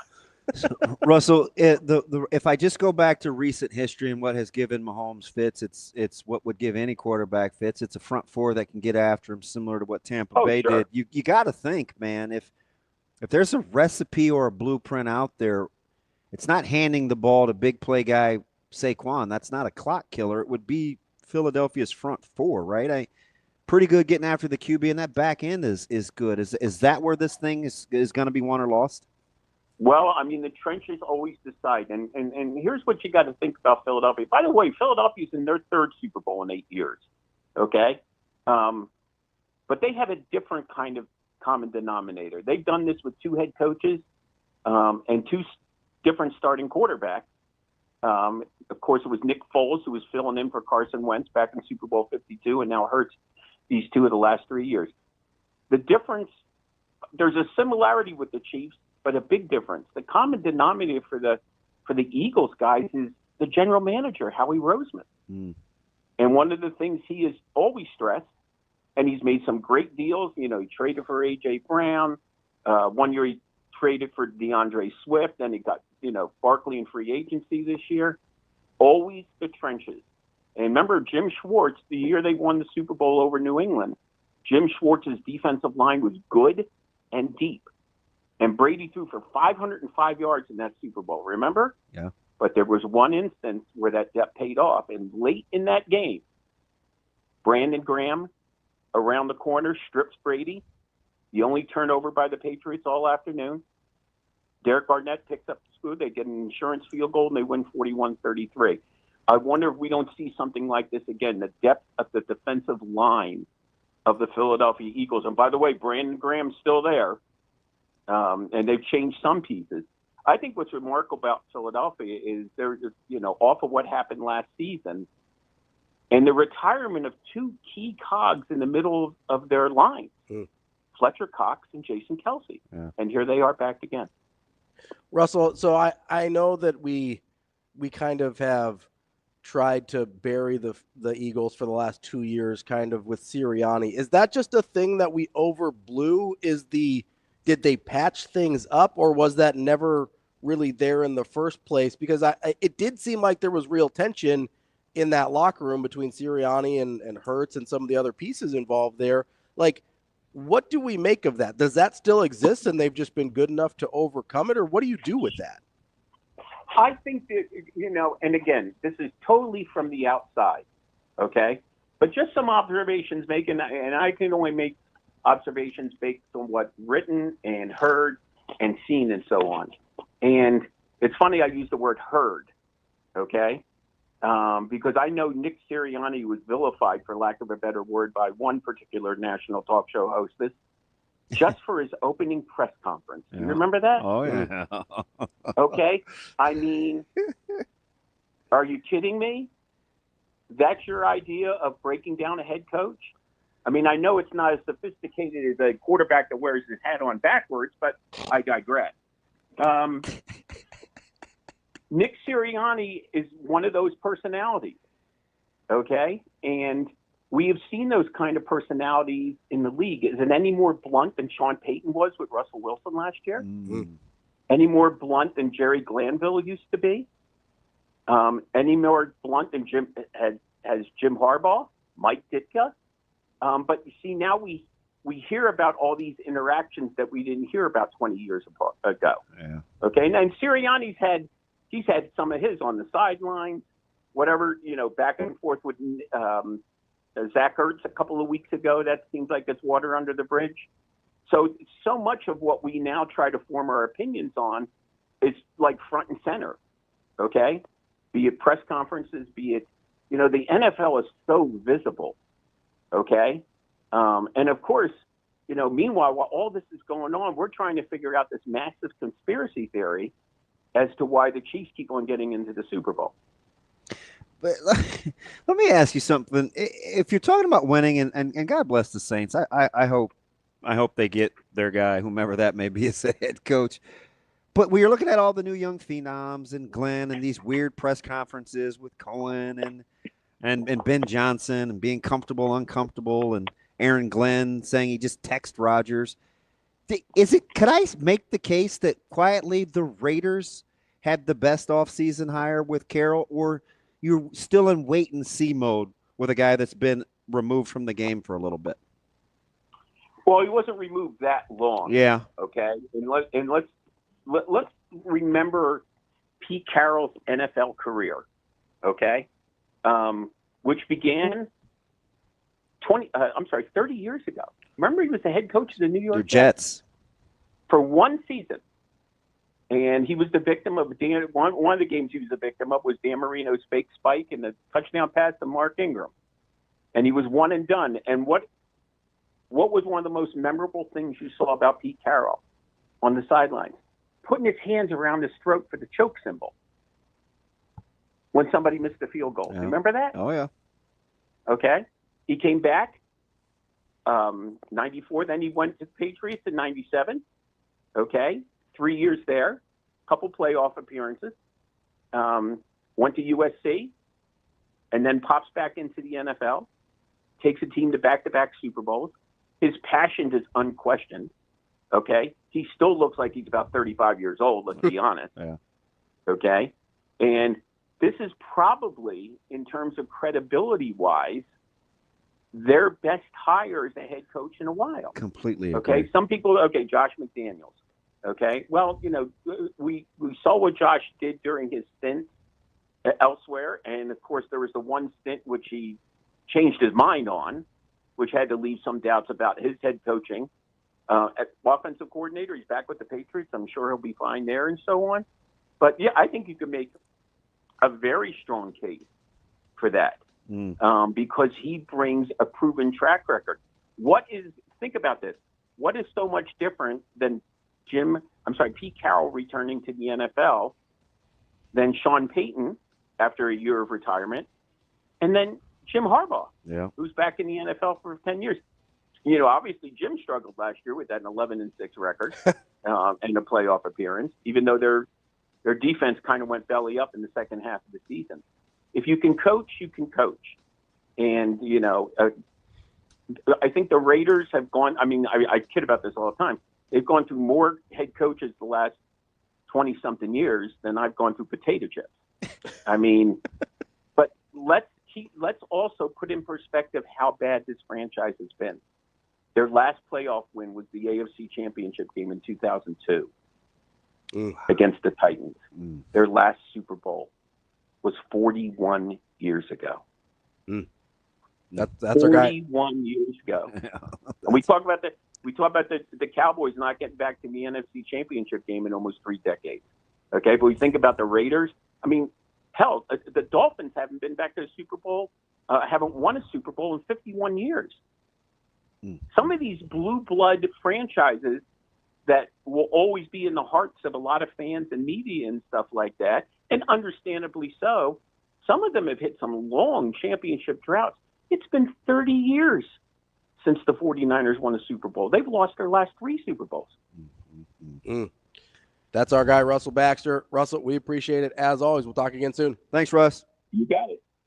We'll be back to more Hurrdat Sports Radio tomorrow.